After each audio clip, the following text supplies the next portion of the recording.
Hello everyone. Planar graphs पे already मैं 3 videos बना चुका हूं। आप मेरे प्रीवियस वीडियोस चेक कर सकते हैं। बहुत अच्छे से मैंने आपको बेसिक कांसेप्ट क्लियर कर दिए थे। जहां से मैंने प्रीवियस लेक्चर छोड़ा था बिल्कुल वहीं से अपना आज का लेक्चर स्टार्ट करते हैं और नेक्स्ट स्लाइड पे जंप करते हैं। अच्छा, अब देखो थ्योरम आई हमारे सामने। In a connected simple planar graph, please ध्यान रखना कनेक्टेड वर्ड ध्यान रखना, नहीं तो कंफ्यूज हो जाओगे। Simple planar graph 2e will be greater than equal to 3r। ठीक है, तो मतलब twice the number of edges will be greater than equal to thrice the number of regions. किसमें? कनेक्टेड सिंपल प्लेनर ग्राफ में। ठीक है, तो connected simple, तो और ये प्लीज ध्यान रखना, ये जो मैंने थ्योरम बोली है this is one way theorem. One way theorem in the sense ये मैंने लॉजिक स्टाइल में लिख के दिखा दी। सीएसपीजी क्या है भाई? Connected simple planar graph. If graph is connected simple planar graph then 2e will be greater than equal to 3r and it is one way theorem. One way theorem in the sense इसका converse true नहीं होगा, inverse true नहीं होगा, but Contra positive true होगा। आई think आप समझ पा रहे होंगे। ठीक है जी, तो ठीक है, खैर अभी मैं इसको थोड़ा सा आपको पहले प्रूव कर देता हूँ कि ऐसा क्यों हो रहा है। पहली बात तो मुझे ये समझाओ, हमने बोला है जी सिंपल ग्राफ। सिंपल ग्राफ, तो सिंपल ग्राफ में अगर आपको कोई रीजन बनाना है, थोड़ा अच्छे से बोलूं, क्लोज रीजन बनाना है, क्लोज रीजन बनाना है, तो उसके लिए आपको कितनी एजेस चाहिए होंगी जी? मिनिमम 3 एजेस चाहिए होंगी। ये इंफॉर्मेशन आप समझ पा रहे होंगे। 3 एजेस से कम में आप क्लोज रीजन बना ही नहीं सकते। ऑब्वियस सी बात है भाई। ये देखो ट्राइंगल बनाओ, ये देखो मैं आपको बना करके दिखाता हूं, ये देखो ये क्लोज रीजन बना है। अब 2 एजेस से आप कैसे क्लोज रीजन बना सकते हो? बन ही नहीं सकता भाई। ठीक है, हाँ पैरेलल एजेस होती है तो आप क्लोज रीजन बना जाते 2 एजेस में भी, लेकिन मैंने अभी आपको बोला सिंपल ग्राफ की हम कहानी कर रहे हैं। और अगर सूडो ग्राफ होता तो एक ही एज में क्लोज रीजन बन जाता क्योंकि सेल्फ लूप आ जाती, लेकिन हम कहानी सिंपल ग्राफ की कर रहे हैं। तो सिंपल ग्राफ में कोई भी आप रीजन बनाना चाहोगे तो उसके लिए कम से कम 3 एजेस तो चाहिए ही चाहिए। आई थिंक आप समझ पा रहे होगे ना। क्लोज रीजन के लिए कम से कम 3 एजेस तो चाहिए। ओपन रीजन को छोड़ दिया करो, ओपन रीजन तो सिर्फ एक ही होता है, तो उसमें हम गिनती के टाइम पे उसको इग्नोर करेंगे, उसको हम फालतू की बातें नहीं करेंगे। तो क्लोज रीजन कितने होंगे? मिनिमम 3 एजेस से बनेंगे। 3 एजेस से कम में क्लोज रीजन आप नहीं बना सकते, जितनी मर्जी कोशिश कर लो। आई थिंक आप समझ चुके हो, ये सिंपल ग्राफ की कहानी है। ठीक है जी, तो अब मैं एक एग्जांपल लेता हूं, आपको थोड़ा सा प्रूव करता हूं कि ये बात एग्जैक्टली कैसे ट्रू हो रही है। 2e greater than equal to 3r कैसे हो रहा है। देखो भाई, सिंपल बात, एक मैं आपको ग्राफ बना करके दिखाता हूं। लो जी, मैंने ये ग्राफ बनाया है। ठीक है, तो this is a connected planar graph. देखते नजर आ रहा है ना? कनेक्टेड सिंपल प्लेनर ग्राफ नजर आ रहा है ना? देखो मैंने क्या होता कनेक्टेड सिंपल प्लेनर ग्राफ, तो ये मैंने आपको बना करके दिखा दिया। अब इस पे मैं वेरीफाई करा करके दिखाता हूं आपको। ठीक है जी, तो ये मान लेते हैं E1 एज, ये मान लेते हैं E2 एज, ये मान लेते हैं E3 एज, ये मान लेते हैं E4, ये E5 और ये E6। ठीक है जी, तो 6 एजेस है हमारे पास। रीजन देखना भाई, रीजन 1, रीजन 2 और ये पूरा बाहर वाला रीजन 3। तो मैं क्या कहूंगा जी, number of regions, number of regions इस ग्राफ में 3 है।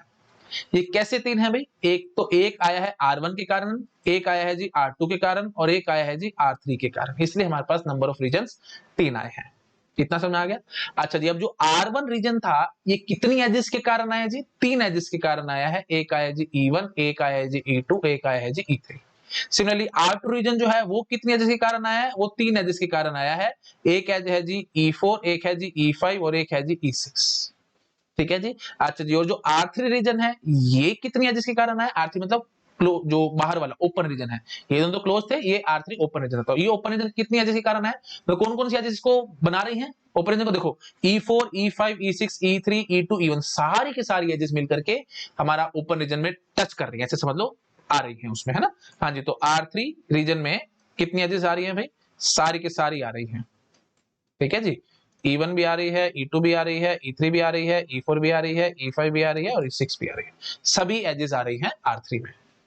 आई थिंक क्लियर हो गया होगा सबको मैं क्या कहने की कोशिश कर रहा हूं। हाँ जी, तो अब आप जरा मुझे ये समझाओ कि टोटल नंबर ऑफ रीजन्स हमारे पास 3 थे और एजेस कितनी थी इस ग्राफ में? 6 एजेस थी। लेकिन जब आप टोटल यहां से सारी गिनोगे तो हर एक एज को आपने दो दो बारी लिया है। कारण दो दो बारी क्यों लिया है? क्योंकि E1 एज की जब मैं बात करूंगा तो R1 रीजन का भी पार्ट है और R3 रीजन का भी पार्ट है। जो R3 पूरा बाहर ओपन रीजन है, प्लीज इसमें कंफ्यूज मत हो ना, ये पूरा बाहर का ये जो सारा का सारा रीजन है ये पूरा हमारा R3 है। तो E1 R3 का भी पार्ट है और R1 का भी पार्ट है। E3 R1 का भी पार्ट है, R3 का भी पार्ट है। E2 R1 का भी पार्ट है, R3 का भी पार्ट है। E6 R3 का भी पार्ट है, R2 का भी पार्ट है। E4 R3 का भी पार्ट है, R2 का भी पार्ट है। E5 R2 का भी पार्ट है, R3 का भी पार्ट है, एंड सो ऑन। तो हर एक एज दो दो रीजन का पार्ट है। इतनी बात समझ आ रही है? ठीक है जी, तो अब डायरेक्टली इनडायरेक्टली मैं क्या कहना चाहता हूं, यहां पे जब हम देखेंगे ये सारी एजेस गिनना कितनी होगी भाई? Obviously twice the number of edges, number of edges 6 थी, तो ये तो 6 हो चुकी थी, यहाँ पे 6 और आ रखे, तो twice the number of edges. और रीजन हमारे पास 3 थे, R1 R2 R3। तो आई थिंक आप समझ पा रहे होगे। तो और एक बात ये भी समझो, हर एक रीजन जो आपने बनाया है उसमें कम से कम 3 एजेस लगाई हैं, ठीक है, कम से कम 3 लगाई हैं। 4 एजेस का भी तो एक रीजन बन सकता था, 5 एजेस का भी तो एक रीजन बन सकता था। जैसे ये तो मैंने सिंपल ट्रायंगल ट्रायंगल बना लिया था, तो अगर आप ऐसे बना लेते तो रादर इसी ग्राफ में ही आप एक्सटेंड कर सकते थे, ये ट्रायंगल ये ट्रायंगल। अब एक रीजन में स्क्वायर बना लेता हूं, फिर एक रीजन में पेंटागन बना लेता हूं, फिर एक रीजन में हेक्सागन बना लेता हूं, ठीक है, एंड सो ऑन। तो जो रीजन मैं बना रहा हूं, क्लोज रीजन जो मैं बना रहा हूं, उसमें कम से कम 3 एजेस ही हैं, ज्यादा से ज्यादा तो कितनी मर्जी कर सकते हो। तो अब कोई भी ग्राफ लो, अब जनरलाइज केस में आपको समझाता हूं, प्लीज ध्यान से समझना मैं क्या बोलूंगा। ये पिक्चर मेन इंपॉर्टेंट थी, ये आपको अपने से दिमाग में अच्छे से घुसा लो, ठीक है जी। तो अब मैं क्या बोलूंगा, अब ये चीज अगर आप समझ चुके हो तो मैं क्या बोलूंगा, जनरलाइज्ड केस में आपके साथ डिस्कस करना चाहता हूं, ठीक है। जनरलाइज्ड केस, जनरलाइज्ड केस में मैं क्या बोलूंगा कि टोटल नंबर ऑफ रीजन अगर आर है, टोटल नंबर ऑफ एजेस हमारे पास ई है, तो मैं क्या बोलूंगा जी, जो एजेस है, हर एक एज दो दो रीजन का पार्ट है। और थोड़ा अच्छा बोलो तो एट मोस्ट 2 रीजन का पार्ट होगा, जरूरी नहीं कि हर एक एज दो दो रीजन का पार्ट होगा। जैसे ये देखो, ये ग्राफ देखो, ठीक है जी। तो अब ये देखो भाई, यहाँ पे ये R1 रीजन मान लो, या R2 रीजन मान लो। अब यहाँ पे ये जो 4 एजेस है ना, ये चारों एजेस दो दो रीजन के पार्ट है, लेकिन ये एज तो एक ही रीजन का पार्ट है, दैट इज R2। इधर भी R2 और इधर भी R2, क्योंकि तो ऊपर रीजन था, समझ पा रहे? तो मतलब हर एक एज एट मोस्ट 2 रीजन का पार्ट होगी, और हर एक रीजन में एटलीस्ट 3 एजेस होंगे। ये बात मैं लिखता हूं, ठीक है, आपको कंफ्यूज करेगी, तो मैं एक बार लिख देता हूं, ठीक है, तभी हम प्रूव कर पाएंगे। तो मैं क्या बोलूंगा कि एवरी एज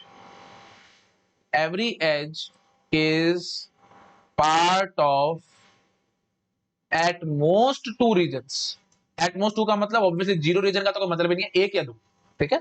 हाँ जी, तो एट मोस्ट, इसलिए मैंने रफली लिख दिया एट मोस्ट 2 रीजन्स। तो एट मोस्ट का मतलब यहाँ पे या तो 1 होगा या 2 होगा, 0 रीजन का कोई कहानी नहीं है, आप समझ पा रहे होगे, है ना। तो रफली मैंने लिख दिया, ठीक है जी, इतना ठीक है, मैं बोल रहा हूँ बट ठीक है। Every edge is part of at most 2 regions. अच्छा जी, और उसके बाद फिर every region is bounded by at least 3 edges. कम से कम 3 एजेस से हर एक रीजन बाउंड होगा, कम से कम 3 एजेस से। इतनी बात समझ में आ गई? अच्छा जी, अब देखो, अब मैं क्या बोलूंगा, जो टोटल नंबर ऑफ रीजन्स होंगे दैट विल बी, अब देखो, अगर मैं हर एक रीजन के लिए मैं बोलता हूं कि 3 एजेस लगाई हैं, एटलीस्ट 3 थी ना, तो मैं बोलता हूं एग्जैक्टली 3 लगा दी।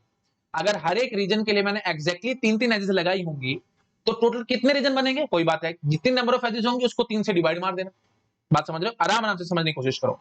अगर मैं बोलता हूं हर एक रीजन के लिए मैंने एग्जैक्टली 3 एजेस लगाई हैं, तो कितने रीजन रहे होंगे? जितने नंबर ऑफ एजेस हैं उसको बटा 3 करो, सीधा आंसर आएगा। तो नंबर ऑफ एजेस बटा 3 करने से हमारे पास पता लग जाएगा कि कितने रीजन हैं। बट बटा 3 करने से एग्जैक्ट आंसर नहीं आएगा। क्यों? क्योंकि हो सकता है कि कोई रीजन 4 एजेस से बना हो, कोई रीजन 5 एजेस से बना हो, कोई रीजन 6 एजेस से बना हो, तो नंबर ऑफ रीजन तो कम हो जाएंगे ना भाई। E/3 से नंबर ऑफ रीजन तो कम हो जाएंगे, तो लेस देन और इक्वल टू लिखना सबसे बेस्ट रहेगा। हाँ, बट एक बात ये भी थी यहाँ पे कि E/3 तो आपने कर दिया, लेकिन जो E आप कंसिडर कर रहे हो, हर एक एज तो ज्यादा से ज्यादा 2 रीजन का पार्ट हो सकती है, तो 2E/3 लिखना चाहिए था, क्योंकि हर एक एज को आपने दो बार गिनती करी है। एक बार समझ पा रहे हो कि नहीं? हाँ, किसी एज को आपने एक बार गिनती करी होगी, किसी एज के लिए आपने दो बार भी गिनती करी होगी, जैसे मैंने अभी आपको यहाँ पे दिखाया था। तो आई थिंक आपको थोड़ा थोड़ा समझ में आया होगा कि number of region will be less than equal to 2E/3। इस बात को ध्यान से पकड़ो भाई, मेरे ख्याल से किसी को कोई दिक्कत नहीं आनी चाहिए। एक बार और मैं बोल देता हूं, देखो, 3 एजेस का अगर आपने एक एक रीजन बनाया है, तो E/3 करोगे तो टोटल नंबर ऑफ रीजन आ जाएंगे आपके पास। लेकिन प्रॉब्लम ये है कि हर एक एज दो रीजन, एट मोस्ट दो रीजन का पार्ट हो सकती है। तो अगर सिंपल वर्स्ट केस की बात करो, हर एक एज एग्जैक्टली दो रीजन का ही पार्ट है, कि कोई एक को मैं कंसीडर नहीं करता, क्योंकि इनइक्वालिटी बनाना ना, तो इसलिए मैं बोल दूंगा। तो मैं क्या बोलूंगा जी, 2E/3 होना चाहिए था, ठीक है। और नंबर ऑफ रीजन वही बात होगी, कोई रीजन तो 3 एज का बना होगा, कोई 4 का, कोई 5 का, कोई 6 का, कितने का भी बन सकता था। तो फिर एट मोस्ट वाली बात आएगी ना, number of region will be at most this thing, तो इसलिए लेस देन इक्वल टू वाली कहानी आएगी, ठीक है। आई थिंक आप समझ पा रहे हो। इक्वल टू स्ट्रिक्टली नहीं कह देना, क्योंकि ऐसा थोड़ी है कि हर एक रीजन एक्जैक्टली 3 एज का बनेगा, कोई 4 का भी बन सकता है, कोई 5 का भी बन सकता है। तो आई थिंक ज्यादा बोलने की जरूरत नहीं, आपको समझ में आ रहा होगा। तो number of region will be less than equal to 2E/3। आराम से समझने की कोशिश करो, और इस चीज को मैं यहाँ पे आपको वैसे आराम से दिखा के आ भी चुका हूं, ठीक है, हर एक एज को मैंने दो दो बारी गिनती करी थी, क्योंकि हर एक एज दो, ज्यादा से ज्यादा दो दो रीजन का पार्ट हो सकती है, तो वो दो बारी गिनती में आएगी आएगी। Every edge will be counted twice. ये बात समझ पा रहे हो, है ना। और जो रीजन हमने बनाए वो भी आई थिंक आप समझ पा रहे होंगे, है ना। मेरे ख्याल से मेरे को बोलने की जरूरत नहीं है। तो आप डेटा पॉइंट्स लिखना चाहते हो तो मैं डेटा पॉइंट्स आपके लिए लिख देता हूं, ठीक है, ताकि आप चीजें समझ सके, क्योंकि ये थोड़ी सी डिफिकल्ट बातें हैं भैया ना, शायद सबको इतनी जल्दी समझ नहीं आती, इसलिए मैंने खोल खोल के फिगर बना बना करके आपको समझाया है। तो अब मैं यहां से क्या बोलूंगा कि every edge is part of, ज्यादा यही लिख देता हूं, है ना। Every edge is part of at most two region and hence it will be counted twice, and hence every edge counted twice, and hence every edge counted twice। वो दो दो बारी गिनती में आई है, काउंटेड टू या ट्वाइस जैसे मर्जी लिख लो, ठीक है। हाँ जी, every edge is counted twice, ठीक है जी। और every region is bounded by at least 3 edges, तो हम सिंपल केस मान के चलेंगे कि 3 एजेस से ही हमारे पास रीजन बना है, और हर तीन एजेस ने एक एक रीजन बनाया है, तो टोटल कितने रीजन बन जाएंगे, E/3। ये सब चीजें मैं आपको एप्टीट्यूड में भी पढ़ाता रहता हूँ, आप इतना तो जानते ही हो, है ना, बटा 3 हो जाएगा, तो E/3। बट E/3 एजेस नहीं होंगे, क्यों? E/3 रीजन नहीं होंगे, क्यों? क्योंकि हर एक एज को आपने दो दो बार काउंट किया था, तो 2E/3 बोलो ना भाई। तो r will be less than equal to 2E/3। I think आप समझ चुके होंगे, ठीक है, ज्यादा मेरे ख्याल से मेरे को बोलने की जरूरत नहीं है, ये मैंने सेम ही बात है अभी 2 बार लिख दिया है, ठीक है जी। तो एक एक चीज को, इस चीज को काट दो यहाँ से, ठीक है। हाँ जी, तो दिस इज माय आंसर, ये दोनों बातें सेम ही आप देख पा रहे हो, ठीक है जी। हाँ जी, तो बस अब यहीं से मैं क्या निकाल दूंगा भाई, 3r will be greater less than equal to 2e, और ऐसे भी बोल सकते हैं 2e greater than equal to 3r, यही मैंने ऊपर लिखा हुआ है, आप चेक कर सकते हो, ठीक है जी। ये देखो 2e greater than equal to 3r, और किसके लिए है, प्लीज ध्यान रखना, प्लीज ध्यान रखना, इन a connected simple planar graph, ठीक है। अगर यहाँ पे सिंपल वर्ड ना होता तो फिर ऐसा कुछ ना बनता भाई, है ना। तो फिर तो एक एज से भी एक रीजन बन सकता था, दो एज से भी एक रीजन बन सकता था, दो एज से कब रीजन बन जाता जब मल्टीग्राफ होता, सूडोग्राफ के केस में हम एक एज से भी एक रीजन बना सकते थे, तो वो बात नहीं है ना। तो यहाँ पे मैंने डायरेक्टली क्या कहा है कि हर एक एज, है ना, हर एक रीजन कम से कम 3 एजेस से बना के बनेगा ना, तो इसलिए हमने ये कहानी करी थी। तो क्लोज रीजन मिनिमम 3 एजेस, और अदर क्लोज लिखने की भी जरूरत नहीं थी, हम सिंपल रीजन भी कह के भाग सकते थे, ओपन हो चाहे क्लोज हो। बट वही बात है, ओपन रीजन में फिर वो थोड़ी टेंशन पैदा हो जाती। ये देखो भाई, ये एक एज है ना, इससे भी हमने एक ओपन रीजन तैयार कर लिया। ओपन रीजन तो है ही, है ना, हमारे पास तो मतलब परमानेंट है ही है, उसको तो हम हटा ही नहीं सकते, तो इसलिए फिर मैंने ढंग से लिखा है कि क्लोज रीजन के लिए हम कहेंगे कि every close region minimum 3 edges, ठीक है। आई थिंक समझ में आ गया होगा सबको, नोट डाउन करो फटाफट, यहाँ तक कर लो नोट डाउन, उसके बाद यहाँ से भी ये सभी नोट डाउन कर लो।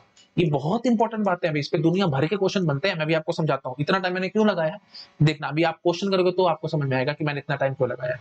इसको नोट डाउन कर लेना भाई, कर लिया, चलो ठीक है जी। अब देखो, अब मैं क्या बोलूंगा, अच्छा एक बात शायद और मैं शायद आपको बताना भूल गया हूँ, है ना, ये वन वे थ्योरम है। वन वे थ्योरम का मतलब आप आई थिंक मैं बहुत बार पहले आपको बता चुका हूँ, ठीक है। तो ये देखो, इसको मान लो आप P, इसको मान लो आप Q, ठीक है जी। तो P इंप्लाइज Q, ये बात ट्रू है क्योंकि ये वही बात है, डायरेक्ट हो गया। कन्वर्स क्या होगा जी, Q implies P, Q implies P का मतलब क्या होगा जी, 2e greater than equal to 3r है, तो उसका मतलब वो कनेक्टेड सिंपल प्लेनर ग्राफ होगा, नहीं, इस बात की कोई गारंटी नहीं है ना, क्योंकि वन वे थ्योरम है, इसलिए इस बात की कोई कन्वर्स की कोई गारंटी नहीं होगी। अच्छा जी, इनवर्स आएगा जी, not P implies not Q, मतलब अगर कनेक्टेड सिंपल प्लेनर ग्राफ नहीं है तो इसका मतलब 2e is greater than equal to 3r नहीं होगा, है ना, तो ये बात भी एकदम गलत हो जाएगी। और ये not Q implies not P, ये बात एकदम ट्रू रहेगी क्योंकि ये कॉन्ट्रापोजिटिव हो जाएगा ना। तो कन्वर्स, इनवर्स, कॉन्ट्रापोजिटिव, इसमें कोई एग्जांपल लेने की जरूरत नहीं है, सीधा सीधा मैं आपको पहले भी बहुत बार बता चुका हूं, ज्यादा बोलना टाइम की वेस्टेज है। बट फिर भी अगर आपको लगता है कि सर मेरे को, हमारे को एक एग्जांपल आप दो, तो मैं एक सिंपल एग्जांपल आपको दे देता हूं, Q इंप्लाइज P हमारा फॉल्स क्यों है। Q इंप्लाइज P को फॉल्स करने का तरीका क्या होगा भाई, Q को ट्रू कर दो, P को फॉल्स कर दो, हमारी बात वही खत्म हो जाएगी। तो Q को किसी भी तरीके से ट्रू करने की कोशिश करो और P को फॉल्स कर दो, बहुत सिंपल है भाई, है ना। तो मैं क्या करता हूं, ये देखो भाई, है ना, तो ये देखो, ये हमने एक ग्राफ ले लिया, ठीक है, और इसमें ये कोई कनेक्टेड ग्राफ नहीं है, ठीक है, और इसमें जरा मुझे बताना, जरा twice the number of edges, edges कितनी है भाई, यहाँ पे एजेस है जी 3, ठीक है जी। तो E इज इक्वल टू 3 है, और 2e कितना हो जाएगा जी, 2 into E will be equal to 6, और 3 टाइम्स द रीजन, रीजन देखो भाई, एक रीजन और दो रीजन है ना, सिर्फ दो ही रीजन है, एक ये अंदर वाला और एक वो आउटसाइड रीजन, तो दो रीजन है।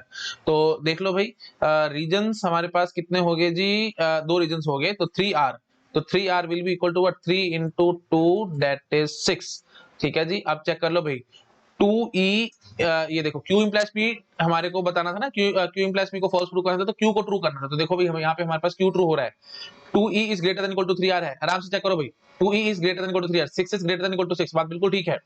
हाँ जी, implies connected simple planar graph होना चाहिए, connected simple planar graph, तो connected नहीं है, वही बात खत्म होगी।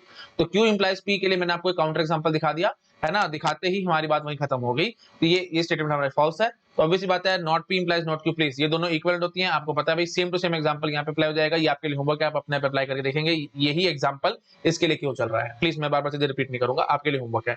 नहीं याद आ रहा तो लॉजिक की प्लेलिस्ट देखो, मैं यहाँ पे बार-बार चीजें रिपीट नहीं करूंगा, ठीक है जी। Not Q implies not P, ये ऑब्वियस बात है कॉन्ट्रा पॉजिटिव है, ये दोनों इक्विवेलेंट होते हैं, ये आपको पता है, ठीक है जी। तो मेरे ख्याल से मेरे को ज्यादा बोलने जुटने आपको समझ आ गया होगा। क्वेश्चन अभी और कराऊंगा ना तो आपको थोड़ा और समझ में आएगा। अभी के लिए बस सिंपल इतनी बात आप समझ पा रहे हो, this is a one way theorem, ठीक है जी, है ना। आई थिंक क्लियर हो गया होगा सबको। अच्छा देखो, अब ये जो मैंने इस पे इतना टाइम क्यों लगाया, क्वेश्चंस में कराता तो आपको थोड़ा और समझ में आएगा। क्वेश्चन देखो मैं आपको सिंपल ऐसे देता हूं, अभी तो मैंने क्या बोला था भाई, एक कनेक्टेड सिंपल प्लेनर ग्राफ है, तो डायरेक्टली इनडायरेक्टली हमारे को ये यहाँ से एक इनडायरेक्ट हिंट था सिंपल ग्राफ के कारण कि हर एक जो भी क्लोज रीजन बनेगा वो कम से कम 3 एजेस से बनेगा। आप क्वेश्चन मॉडिफाई करके दे सकते हैं कि हमारे पास कोई प्लेनर ग्राफ है, कोई कनेक्टेड प्लेनर ग्राफ है जिसके अंदर हर एक रीजन ना एटलीस्ट 4 एजेस से मिलके बन रहा है, ठीक है। तो यहाँ पे मिनिमम 3 एजेस थी, लेकिन अब मैं क्वेश्चन में क्या दे देता हूँ, एटलीस्ट 4 एजेस के साथ हमारे पास हर एक क्लोज रीजन बनता है। तो आप मुझे बताओ उसमें ये E और R में क्या रिलेशन होगा, ठीक है। तो क्वेश्चन क्या है आप समझ चुके होंगे, मैं एक बार लिख देता हूँ, है ना। चलो मैं यही लिखता हूँ, ठीक है। Find relation between E and R if each closed region is made from at least 4 edges। मैं ये कहना चाह रहा हूं, बिल्कुल जो अभी मैंने अप्रोच लगाई है ना, बिल्कुल सिंपल यही अप्रोच से मैं अभी आपको सिखाऊंगा। देखो भाई, अगर हर एक यू कैन से रीजन कम से कम 4 एजेस से मिलके बन रहा है, तो मैं रफली मान के चलूंगा एग्जैक्टली 4 एजेस से बनता है, एग्जैक्टली 4 एजेस से बनता है, तो टोटल नंबर ऑफ रीजन्स कितने हो जाएंगे भाई, E/4। आई थिंक आप समझ पा रहे होगे, हर एक मतलब 4 एजेस का आप एक एक ग्रुप बना करके चलो, है ना, वो एक क्लोज रीजन होगा। आई थिंक आप समझ पा रहे होगे, E/4। बट वही बात है, हर एक एज दो रीजन में आती है, काउंट होती है, तो इसलिए आप वही बात अभी मैंने आपको समझाया था 2E/4। लेकिन वही बात है, 2E/4 कहना थोड़ा सा इक्वल टू कहना थोड़ा सा गलत क्यों हो जाएगा, क्योंकि एटलीस्ट 4 एजेस कहीं है, तो कोई रीजन ऐसा भी होगा जो कि 5 एजेस 6 एजेस से भी मिला के बन रहा होगा। तो डायरेक्टली इनडायरेक्टली मैं क्या कहूंगा जी, number of regions will be less than और इक्वल टू दिस थिंग। तो ये चीज मैंने बस प्रूव करना था, मैंने आपको दिखा दिया, बहुत सिंपल, दैट सिंपल काम था। तो R will be less than equal to E/2, this is our relationship between R and E। अब एक बात ना आपको यहाँ पे और ध्यान रखनी है, मैंने यहाँ पे रफली क्वेश्चन लिख दिया है, मैं आपसे ये पूछना चाहता हूँ डायरेक्टली इनडायरेक्टली यहाँ पे कि ये कहानी सिंपल ग्राफ की हो रही है, मल्टी ग्राफ की, सूडो ग्राफ की, किसकी हो रही है। देखो यहाँ पे आपको देखते ही समझ में आना चाहिए, ये कहानी सारी की सारी, let me use a different colour, है ना, ताकि आप चीजें ढंग से नोट कर सके और आपको समझ में आए कि बात इंपॉर्टेंट है, ठीक है। हाँ जी, ये सारी की सारी कहानी भाई सिंपल ग्राफ की हो रही है, ठीक है। आप सिंपल ऐसे में से बात करो, अगर आपको लगता है कि अच्छा, एक बात ये भी ध्यान रखना, सिंपल ग्राफ की कहानी हो तो every simple is multi also, तो ये मल्टी की भी कहानी है, and every multi pseudo also, तो ये सूडो की भी कहानी है। बट क्वेश्चन इस टाइप से मैं पूछता हूं आपसे, ताकि आपको कोई किसी भी तरीके की कंफ्यूजन आ रहा है, बिल्कुल पिन ड्रॉप, बिल्कुल क्रिस्टल क्लियर पॉइंट हो जाए। ध्यान से सुनना मैं क्या बोलूंगा, अदरवाइज ये आपको बहुत तंग करेगा, प्लीज ध्यान से सुनना। हाँ जी, मैं यहाँ पे ये कहूंगा कि ये कहानी किसी ऐसे मल्टी ग्राफ की है जो कि सिंपल नहीं है। क्या ऐसा पॉसिबल है? नहीं। अगर कोई ऐसा मल्टी ग्राफ है जो कि सिंपल नहीं है, तो उसमें कहीं ना कहीं पैरेलल एज आई होगी, और अगर कहीं पे भी पैरेलल एज आई होगी तो पक्की बात है भाई, एक क्लोज रीजन 2 एजेस को मिला करके बनना होगा। लेकिन मैंने यहाँ पे क्या कहा है कि every close region is made from at least 4 edges. तो डायरेक्टली इनडायरेक्टली मैं क्या कहूंगा, ये जो कहानी है ये सिंपल ग्राफ की कहानी है। सिंपल की है तो डायरेक्टली इनडायरेक्टली मल्टी की भी है और डायरेक्टली इनडायरेक्टली सूडो की भी है। बट कोई ऐसा ग्राफ जो कि मल्टी हो लेकिन सिंपल ना हो, मल्टी ग्राफ हो लेकिन सिंपल ना हो, उसमें ये कहानी कभी नहीं हो सकती, क्योंकि मल्टी हो लेकिन सिंपल ना, तो उसमें कहीं ना कहीं पैरेलल आ जाएगी, और पैरेलल आ जाएगी तो 2 एजेस से हमारे पास एक क्लोज रीजन बना होगा। बट यहाँ पे मैंने बात क्या बोली, अपनी कमिटमेंट क्या करिए, एटलीस्ट 4 एजेस। आई थिंक आप समझ पा रहे होंगे, ठीक है। ऐसे घुमा फिरा करके मैं एटलीस्ट 5 एज भी बोल सकता हूँ, एटलीस्ट 6 एज भी बोल सकता हूँ, एंड सो ऑन। प्लीज आप अपने आप से उसको चीज को एक्सटेंड कर सकते हो, मेरे ख्याल से मेरे को कराने की जरूरत नहीं पड़नी चाहिए, ठीक है। अच्छा, और वही बात है, सूडोग्राफ विच इज नॉट मल्टीग्राफ, तो उसमें कहीं ना कहीं सेल्फ लूप आई होगी, सेल्फ लूप आई होगी तो एक क्लोज रीजन मेरे पास सिंगल एज से आया होगा। सेल्फ लूप समझ पा रहे हो ना भाई, देखो ये सेल्फ लूप है, तो एक सिंगल एज से, सॉरी फॉर दैट, हाँ जी, ये सेल्फ लूप है। हाँ जी, तो एक सिंगल एज से भी हमारे पास एक क्लोज रीजन आ चुका होगा, सूडोग्राफ विच इज नॉट मल्टीग्राफ, है ना। तो बट वही बात है, यहाँ पे ये चीज ट्रू नहीं होने वाली। तो डायरेक्टली मैं क्या कहूंगा, ये जो स्टेटमेंट है ये सिंपल ग्राफ के लिए ट्रू है। सिंपल ग्राफ के लिए तो ऑब्वियसली वो मल्टीग्राफ भी हो गया और ऑब्वियसली वो सूडोग्राफ भी होगा। तो इनडायरेक्टली ये सारी कहानी हो रही है। But multi which is not simple not allowed, ये बात गलत हो जाएगी। Pseudo which is not simple, बात बिल्कुल गलत हो जाएगी, क्योंकि pseudo which is not simple तो और which is not multi also, है ना। तो उसमें सेल्फ लूप आई होगी, सेल्फ लूप आई होगी तो फिर वही बात है, तो एक ऐसे बना होगा क्लोज रीजन। लेकिन मैंने यहाँ पे क्या कहा है, एटलीस्ट 4 एजेस। तो आई थिंक आप समझ चुके होंगे, ठीक है जी। अच्छा जी, और साथ साथ अब अगर हम यहाँ पे ये भी बोल दे कि वही बात है, एटलीस्ट 4 का है, मैंने एटलीस्ट 5 भी कह सकता था, एटलीस्ट 6 भी कह सकता था, एंड सो। आई थिंक आपको तरीका तो समझ में आ चुका है। रफली अगर आपको करना है जनरलाइज, तो मैं ऐसे बोल सकता था कि एटलीस्ट 5 एजेस की अगर कहानी करने की कोशिश करते, तो मैं वही बात है, मैं अब डायरेक्ट आंसर लिखूंगा अभी, r is less than equal to 2e/5, बस सीधा सीधा, है ना। और अगर मैं बोल देता एटलीस्ट 6 एजेस के लिए, तो r will be less than equal to 2e/6। आप आई थिंक समझ पा रहे हो कि मैं ऐसा क्यों कह पा रहा हूँ, है ना। प्लीज मेरे ख्याल से मेरे को ज्यादा बोलने की जरूरत नहीं है, आंसर मैंने दे दिया है। आप अपने आप से वेरीफाई कर सकते हैं कि ये कहानी बनेगी कि नहीं बनेगी, ठीक है जी। तो आई थिंक क्लियर हो गया होगा सब लोगों को। ओके जी, ठीक है, इस सब चीजों को आप नोट डाउन करो। छोटा कर देता हूं मैं, एक ही स्क्रीन पे आ जाएगा सारा, आप आराम से नोट डाउन कर पाओगे, ठीक है जी। कर लो इसको नोट डाउन फटाफट। अच्छा, अब एक बात बस मेरे मन में हो रहा है, सिर्फ एक बात और, है ना, क्योंकि शायद आप लोगों को परेशान ना करे, क्योंकि जब आप डीप में जाओगे ना तो शायद आपको दिक्कत महसूस हो सकती है। जब मैं ऑफलाइन क्लासेस में पढ़ाता था ना, ये मैं नहीं बता रहा, मेरा एक्सपीरियंस बता रहा है, जब मैं ऑफलाइन क्लासेस में पढ़ाता था तो बच्चे काफी सारे स्टूडेंट्स मेरे पास एक डाउट लेके आते थे। स्टूडेंट्स कहते थे कि सर ये देखो, ये भी तो हमने एक सिंपल प्लेनर कनेक्टेड ग्राफ बना करके दिखाया है, ये दिस इज K2 ना, सिंपल प्लेनर कनेक्टेड ग्राफ बना करके दिखाया है, और इसमें तो सर ये वाली थ्योरम तो नहीं चल रही है ना। तो आप देखोगे एजेस कितनी है, 1 एजेस है, तो 2 into 1 should be greater than equal to 3 times the regions. तो 3 मल्टीप्लाइड बाय रीजन, तो यहाँ पे सिर्फ एक ही है ओपन रीजन, और तो कुछ है नहीं। तो 2 is not greater than equal to 3, तो ये बात गलत होगी, है ना। तो फिर आप बोलोगे कि सर ये थ्योरम तो ठीक नहीं बैठ रही। एक्चुअली देखो, बाउंड्री कंडीशंस हमारे को चेक करनी चाहिए। मैंने बाउंड्री कंडीशंस में पूरी डीप में नहीं गया हूं, क्योंकि इतना ज्यादा गेट के लिए रिक्वायर्ड नहीं था। बट स्टिल एक बात आपको कॉमन सेंस से समझनी चाहिए थी, है ना। ज्यादा मेरे ख्याल से मेरे को बोलने की जरूरत नहीं थी, कॉमन सेंस आपको समझनी चाहिए थी। देखो, मैंने एक इतना ब्यूटीफुल लाइन आपके लिए बोली थी मैंने, कि every region is bounded by at least 3 edges. ये बात याद है कि नहीं? अभी थोड़ी देर पहले मैंने आपको बोली थी, every region is bounded by at least 3 edges. तो मतलब कम से कम 3 एजेस का ग्राफ तो बनाओ भाई, एक एज 2 एज का बना के क्या करोगे, ठीक है। कुछ मीनिंगफुल काम करना है तो कम से कम 3 एजेस का ग्राफ तो बनाना। और यहाँ पे एवरी रीजन की मैंने बात करी, तो इसका मतलब ओपन रीजन क्लोज रीजन सबकी कहानी मैंने कर दिया यहाँ पे। तो कम से कम आपको 3 एज तो लेके चलने पड़ेंगे। हाँ, यहाँ पे फिर आपको डाउट आ सकता है कि सर आपने क्लोज रीजन के लिए बोला था minimum 3 edges and so on, ये सिर्फ मैंने समझाने के लिए बोला था। जनरली हम यहाँ पे सिंपली मैंने, देखो इस लाइन से आपको क्या समझ में आ रहा है, बस इस लाइन को पढ़ो आप। Every region is bounded by at least 3 edges, तो मतलब चाहे ओपन हो चाहे क्लोज हो, कोई भी रीजन हो, हम कम से कम 3 एजेस उसको बाउंड करेंगे। तो डायरेक्टली कम से कम 3 एजेस होने चाहिए ग्राफ के अंदर, तब ये हमारी थ्योरम मीनिंगफुल बनेगी, अदरवाइज वो नहीं बनेगी। तो डायरेक्टली मैं क्या कहना चाहता हूं, connected simple planar graph with E greater than equal to 3, ये अब पूरी थ्योरम बनी है, ठीक है। तो connected simple planar graph with E greater than equal to 3 implies 2 is greater than equal to 3r, ठीक है। आई थिंक आप समझ चुके होगे, मेरे ख्याल से मेरे को ज्यादा बोलने की जरूरत नहीं है, ठीक है जी। अब आप आराम से इसको नोट डाउन कर सकते हो। नाउ यू आर फ्री, है ना। अब आप आराम से इसको नोट डाउन करो।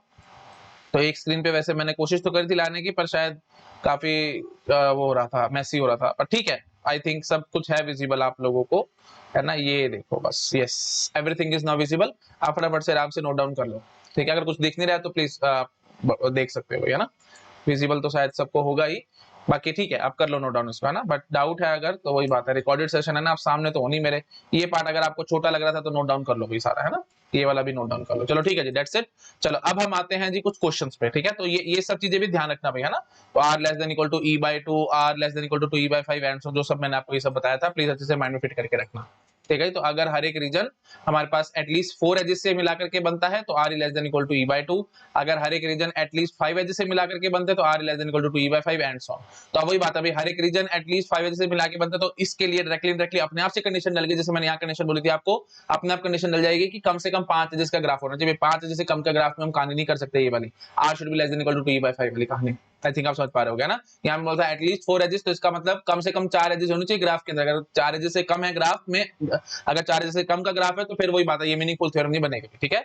तो ये जो थ्योरम, ये जो बात है, ये मीनिंगफुल कब बनेगी, जब हमारे पास ग्राफ के अंदर कम से कम 4 एजेस तो हो ही हो, नहीं तो बात नहीं बनने वाली, ठीक है। आई थिंक आप समझ पा रहे होगे, ठीक है जी। और ये वही बात है, मैं क्लोज रीजन मैंने आपको वैसे रफली बोल दिया है। एक्चुअली हम यहाँ पे हर एक रीजन की कहानी कर रहे हैं, ठीक है। ईच एंड एवरी रीजन की हम लोग यहाँ पे कहानी कर रहे हैं, ठीक है जी। प्लीज ध्यान रखना इन सब चीजों का, ठीक है। तो find relationship between E and are if each region is made by, ठीक है, इसको हटा दो बेशक से, अगर आपको डाउट लग रहा है तो इसको हटा दो। A find relation between E and are if each region is made from greater than equal to 4 edges, ठीक है। और यहाँ पे वही बात है, सिंपल प्लेनर ग्राफ की कहानी हो रही है, क्योंकि प्लेनर ग्राफ नहीं होगा तो फिर रीजन्स की कहानी हम उसमें कर ही नहीं सकते। रीजन तो जो वर्ड आता है, जो फेस बोलो या रीजन बोलो, वो सिर्फ प्लेनर ग्राफ के अंदर आता है, नॉन प्लेनर में वो सब आता ही नहीं है, ठीक है। तो find relationship between E and are if each region is made from greater than equal to 4 edges. Region वाली बात आते समझ लेना भाई प्लेनर ग्राफ की कहानी है, तो नहीं अगर लग रहा है तो फिर आप लिख लेना यहाँ पे कहीं पे कि प्लेनर ग्राफ की हम कहानी कर रहे हैं। सिंपल तो अपने आप से आप इम्प्लिसिटी निकाल पा रहे हो, ये सब मैं आपको पहले भी बता चुका हूँ, बार बार बोलने की जरूरत नहीं है, ठीक है जी। तो चलो ठीक है ना। तो सिंपल क्यों है, क्योंकि greater than equal to 4 edges है ना, क्योंकि हर एक रीजन 4 या 4 से ज्यादा एजेस से मिलाकर के बन रहा है। तो अगर वही बात है, अगर मल्टीग्राफ लेके चलेंगे तो 2 से बन जाएगा, सूडोग्राफ लेके चलेंगे तो 1 से भी बन जाएगा, close region and so. Please I think मेरे ख्याल से मेरे को ज्यादा बोलने की जरूरत नहीं, आप समझ चुके होंगे। चलो ठीक है जी, जितना ज्यादा बोलूंगा उतना कंफ्यूजन पैदा होगा, मैं आपको मतलब प्रॉब्लम में नहीं लाना चाहता, है ना। तो अब देखो मैंने क्लोज वाली बात हटा दी, तो ओपन रीजन में भी मैं ये कह सकता था कि ओपन रीजन यहाँ पे दो एजेस टच कर रही है ओपन रीजन को, यहाँ पे ओपन रीजन को एक एज टच कर रही है एंड सो ऑन। तो ठीक है जी, क्लोज ओपन इस सबसे हमारा को रियली कोई खास मीनिंग नहीं है, मेरे को मतलब सिर्फ ये बताना region, each and every region, तो चाहे क्लोज हो चाहे ओपन हो, it hardly matters to me, ठीक है जी। ओके जी, चलो ठीक है जी। तो for each and every region if each and every region is made from at least 4 edges, तो डायरेक्टली इनडायरेक्टली हम कहेंगे कि ग्राफ हमारा सिंपल ही है, ठीक है। ठीक है, ज्यादा मैं नहीं बोलता, जितना बोलूंगा उतना कॉम्प्लेक्स ही हो जाएगा काम। आप नोट डाउन आई थिंक सब कर चुके हो, तो नेक्स्ट स्लाइड पे अब हम लोग जंप कर रहे हैं, ठीक है जी। लो जी, नेक्स्ट स्लाइड पे अब देखते हैं, ये भी एक थ्योरम है। देखो ये थ्योरम बिल्कुल यू कैन से एप्लीकेशन है जो मैंने भी आपको थ्योरम पढ़ाई है उसकी, ठीक है। तो यहाँ पे हम क्या कह रहे हैं, in a connected simple planar graph E should be less than equal to 3 and minus 6। तो डायरेक्टली इनडायरेक्टली ये जो मैंने थ्योरम लिखी है, मैं इसको लॉजिक स्टाइल में ऐसे लिखूंगा, CSPG मतलब simple connected simple planar graph. If graph is connected simple planar graph then E should be less than equal to 3 and minus 6। और ये अगेन वही बात है, वन वे थ्योरम है, ठीक है। अब देखो मैं इसको प्रूव कैसे करूंगा, बहुत सिंपल है, ठीक है। अगर आप इसको प्रूव करना चाहते हो तो बहुत सिंपल इसका प्रूफ आएगा। मैं क्या बोलूंगा, मैंने अभी आपको समझाया था 2E should be greater than or equal to 3R, ये हमने भी देखा था। अच्छा जी, और ऑयलर फार्मूला से ये देखो कनेक्टेड प्लेनर ग्राफ में, है ना, कनेक्टेड सिंपल प्लेनर ग्राफ के लिए मैंने आपको ऑयलर फार्मूला दिया था। रादर सिंपल ग्राफ नहीं था वहां पे, तो किसी भी ग्राफ के लिए चलता था, बट वो कनेक्टेड होना चाहिए, graph should be connected and it should be planar. तो उसके लिए हमने ऑयलर फार्मूला क्या देखा था, R is equal to E minus N plus 2, है ना। वो हर एक ग्राफ के लिए चलता था, तो ऑब्वियसली बात है सिंपल के लिए भी चलेगा। तो R इज दिस, तो आप यहाँ पे R की वैल्यू पुट करो, आपके पास आंसर अपने आप से निकल के आएगा। 2E should be greater than equal to 3 into E minus N plus 2, ठीक है जी। तो ये क्या बनेगा जी, 2E should be greater than equal to 3E minus 3N plus 6, ठीक है जी। तो अब यहां से देखो भाई, ये 2E को इधर ले जाओ, है ना, तो यहाँ बचेगा जी E should be, ये देखो 3N minus 6। लो जी, तो ये घुमा फिरा करके क्या बन गया, E should be less than equal to 3N minus 6, that's it, ठीक है। तो आई थिंक समझ चुके होंगे आप लोग कि क्या किया मैंने। प्लीज ज्यादा मेरे से मत बोलो, ऑलरेडी वीडियो बहुत ज्यादा लंबा हो रहा है, मैं इसको खींचना नहीं चाहता। आज के लेक्चर में मैं पूरा प्लेनर ग्राफ कंप्लीट कराना चाहता हूँ आपको, प्लीज ध्यान से समझ लो भाई, इसमें कुछ नहीं है ज्यादा, सिर्फ मैंने इनइक्वालिटीज को सॉल्व किया और कुछ नहीं किया, है ना। ये ई को इधर ले गया बस, तो ये जो 2E था वो इधर ले गया, तो ये ई बच गया, और इसको उठा करके मैं इधर ले गया, तो साइन रिवर्स हो गया और कुछ नहीं, ठीक है जी। तो आई थिंक क्लियर हो गया होगा, E less than equal to 3N minus 6, ठीक है जी। अब देखो इस चीज की एप्लीकेशन क्या है, एक तो सीधा सीधा गेट एग्जाम में क्वेश्चन आ जाएगा डायरेक्टली कि in a connected simple planar graph what is the relationship between E and N, या E and number of edges and number of vertices. दूसरा क्वेश्चन बन सकता है E can be at most कितनी हो सकती है, न्यूमेरिकल क्वेश्चन आ सकता है। नेक्स्ट स्लाइड पे मैं आपको दिखाता हूं न्यूमेरिकल, तो आपको समझ में आएगा। पहले पे इसको फटाफट से नोट डाउन करो, ये चीजें बहुत डेड सिंपल है, एक एक लाइन की चीजें हैं, एक एक लाइन की, लेकिन अगर ये चीजें आपके दिमाग में फिट नहीं हुई तो गेट एग्जाम में क्वेश्चन आएगा वो आपसे सॉल्व नहीं होगा। जैसे मैं आपको ग्रुप थ्योरी में बताता था हमेशा, एक एक लाइन की सारी चीजें हैं, लेकिन अगर आप इंटरलिंकिंग करके विद प्रूफ चीजों को नहीं समझोगे तो आज पढ़ोगे कल भूल जाओगे, कुछ भी याद नहीं आएगा। बिल्कुल वही कहानी प्लेनर ग्राफ के साथ हो रही है, एक बार इसको आप नोट डाउन करो। अब देखो भाई सीधा सीधा क्वेश्चन आ जाएगा गेट एग्जाम में, in a connected planar graph of order 10 E can be at most. अब आप घूमते रहोगे कि पता नहीं कैसे क्या रिलेशन था क्या नहीं था एंड सो ऑन। तो डायरेक्टली इनडायरेक्टली आपसे क्या पूछना चाह रहे हैं, N और E में रिलेशन, ठीक है, relation between N and E in planar graph, ये आपसे पूछना चाह रहे हैं क्वेश्चन में, है ना। तो यहां से आपको ये आपके दिमाग में क्वेश्चन उठना चाहिए, जैसे इस टाइप का क्वेश्चन देखो तो आपके दिमाग में क्वेश्चन उठना चाहिए कि N और E में क्या रिलेशन होता था प्लेनर ग्राफ में। कुछ भी याद नहीं आ रहा तो उसके लिए मैं समझा रहा हूं आपको, ठीक है। तो प्लेनर ग्राफ से आपको एक चीज तो याद आ जानी चाहिए, क्योंकि मैंने आपको बहुत टाइम लगाया है ये समझाने में कि 2E should be greater than equal to 3F या 3R, ये चीज याद आनी चाहिए। आर की वैल्यू आप सब्स्टिट्यूट कर दो, r is equal to e minus n plus two and so on, तो उससे आपके पास सीधा सीधा रिलेशन निकल आएगा, e should be less than equal to 3n minus 6। तो e can be at most इसने कहा था, तो वही बात आएगी 3n माइनस 6।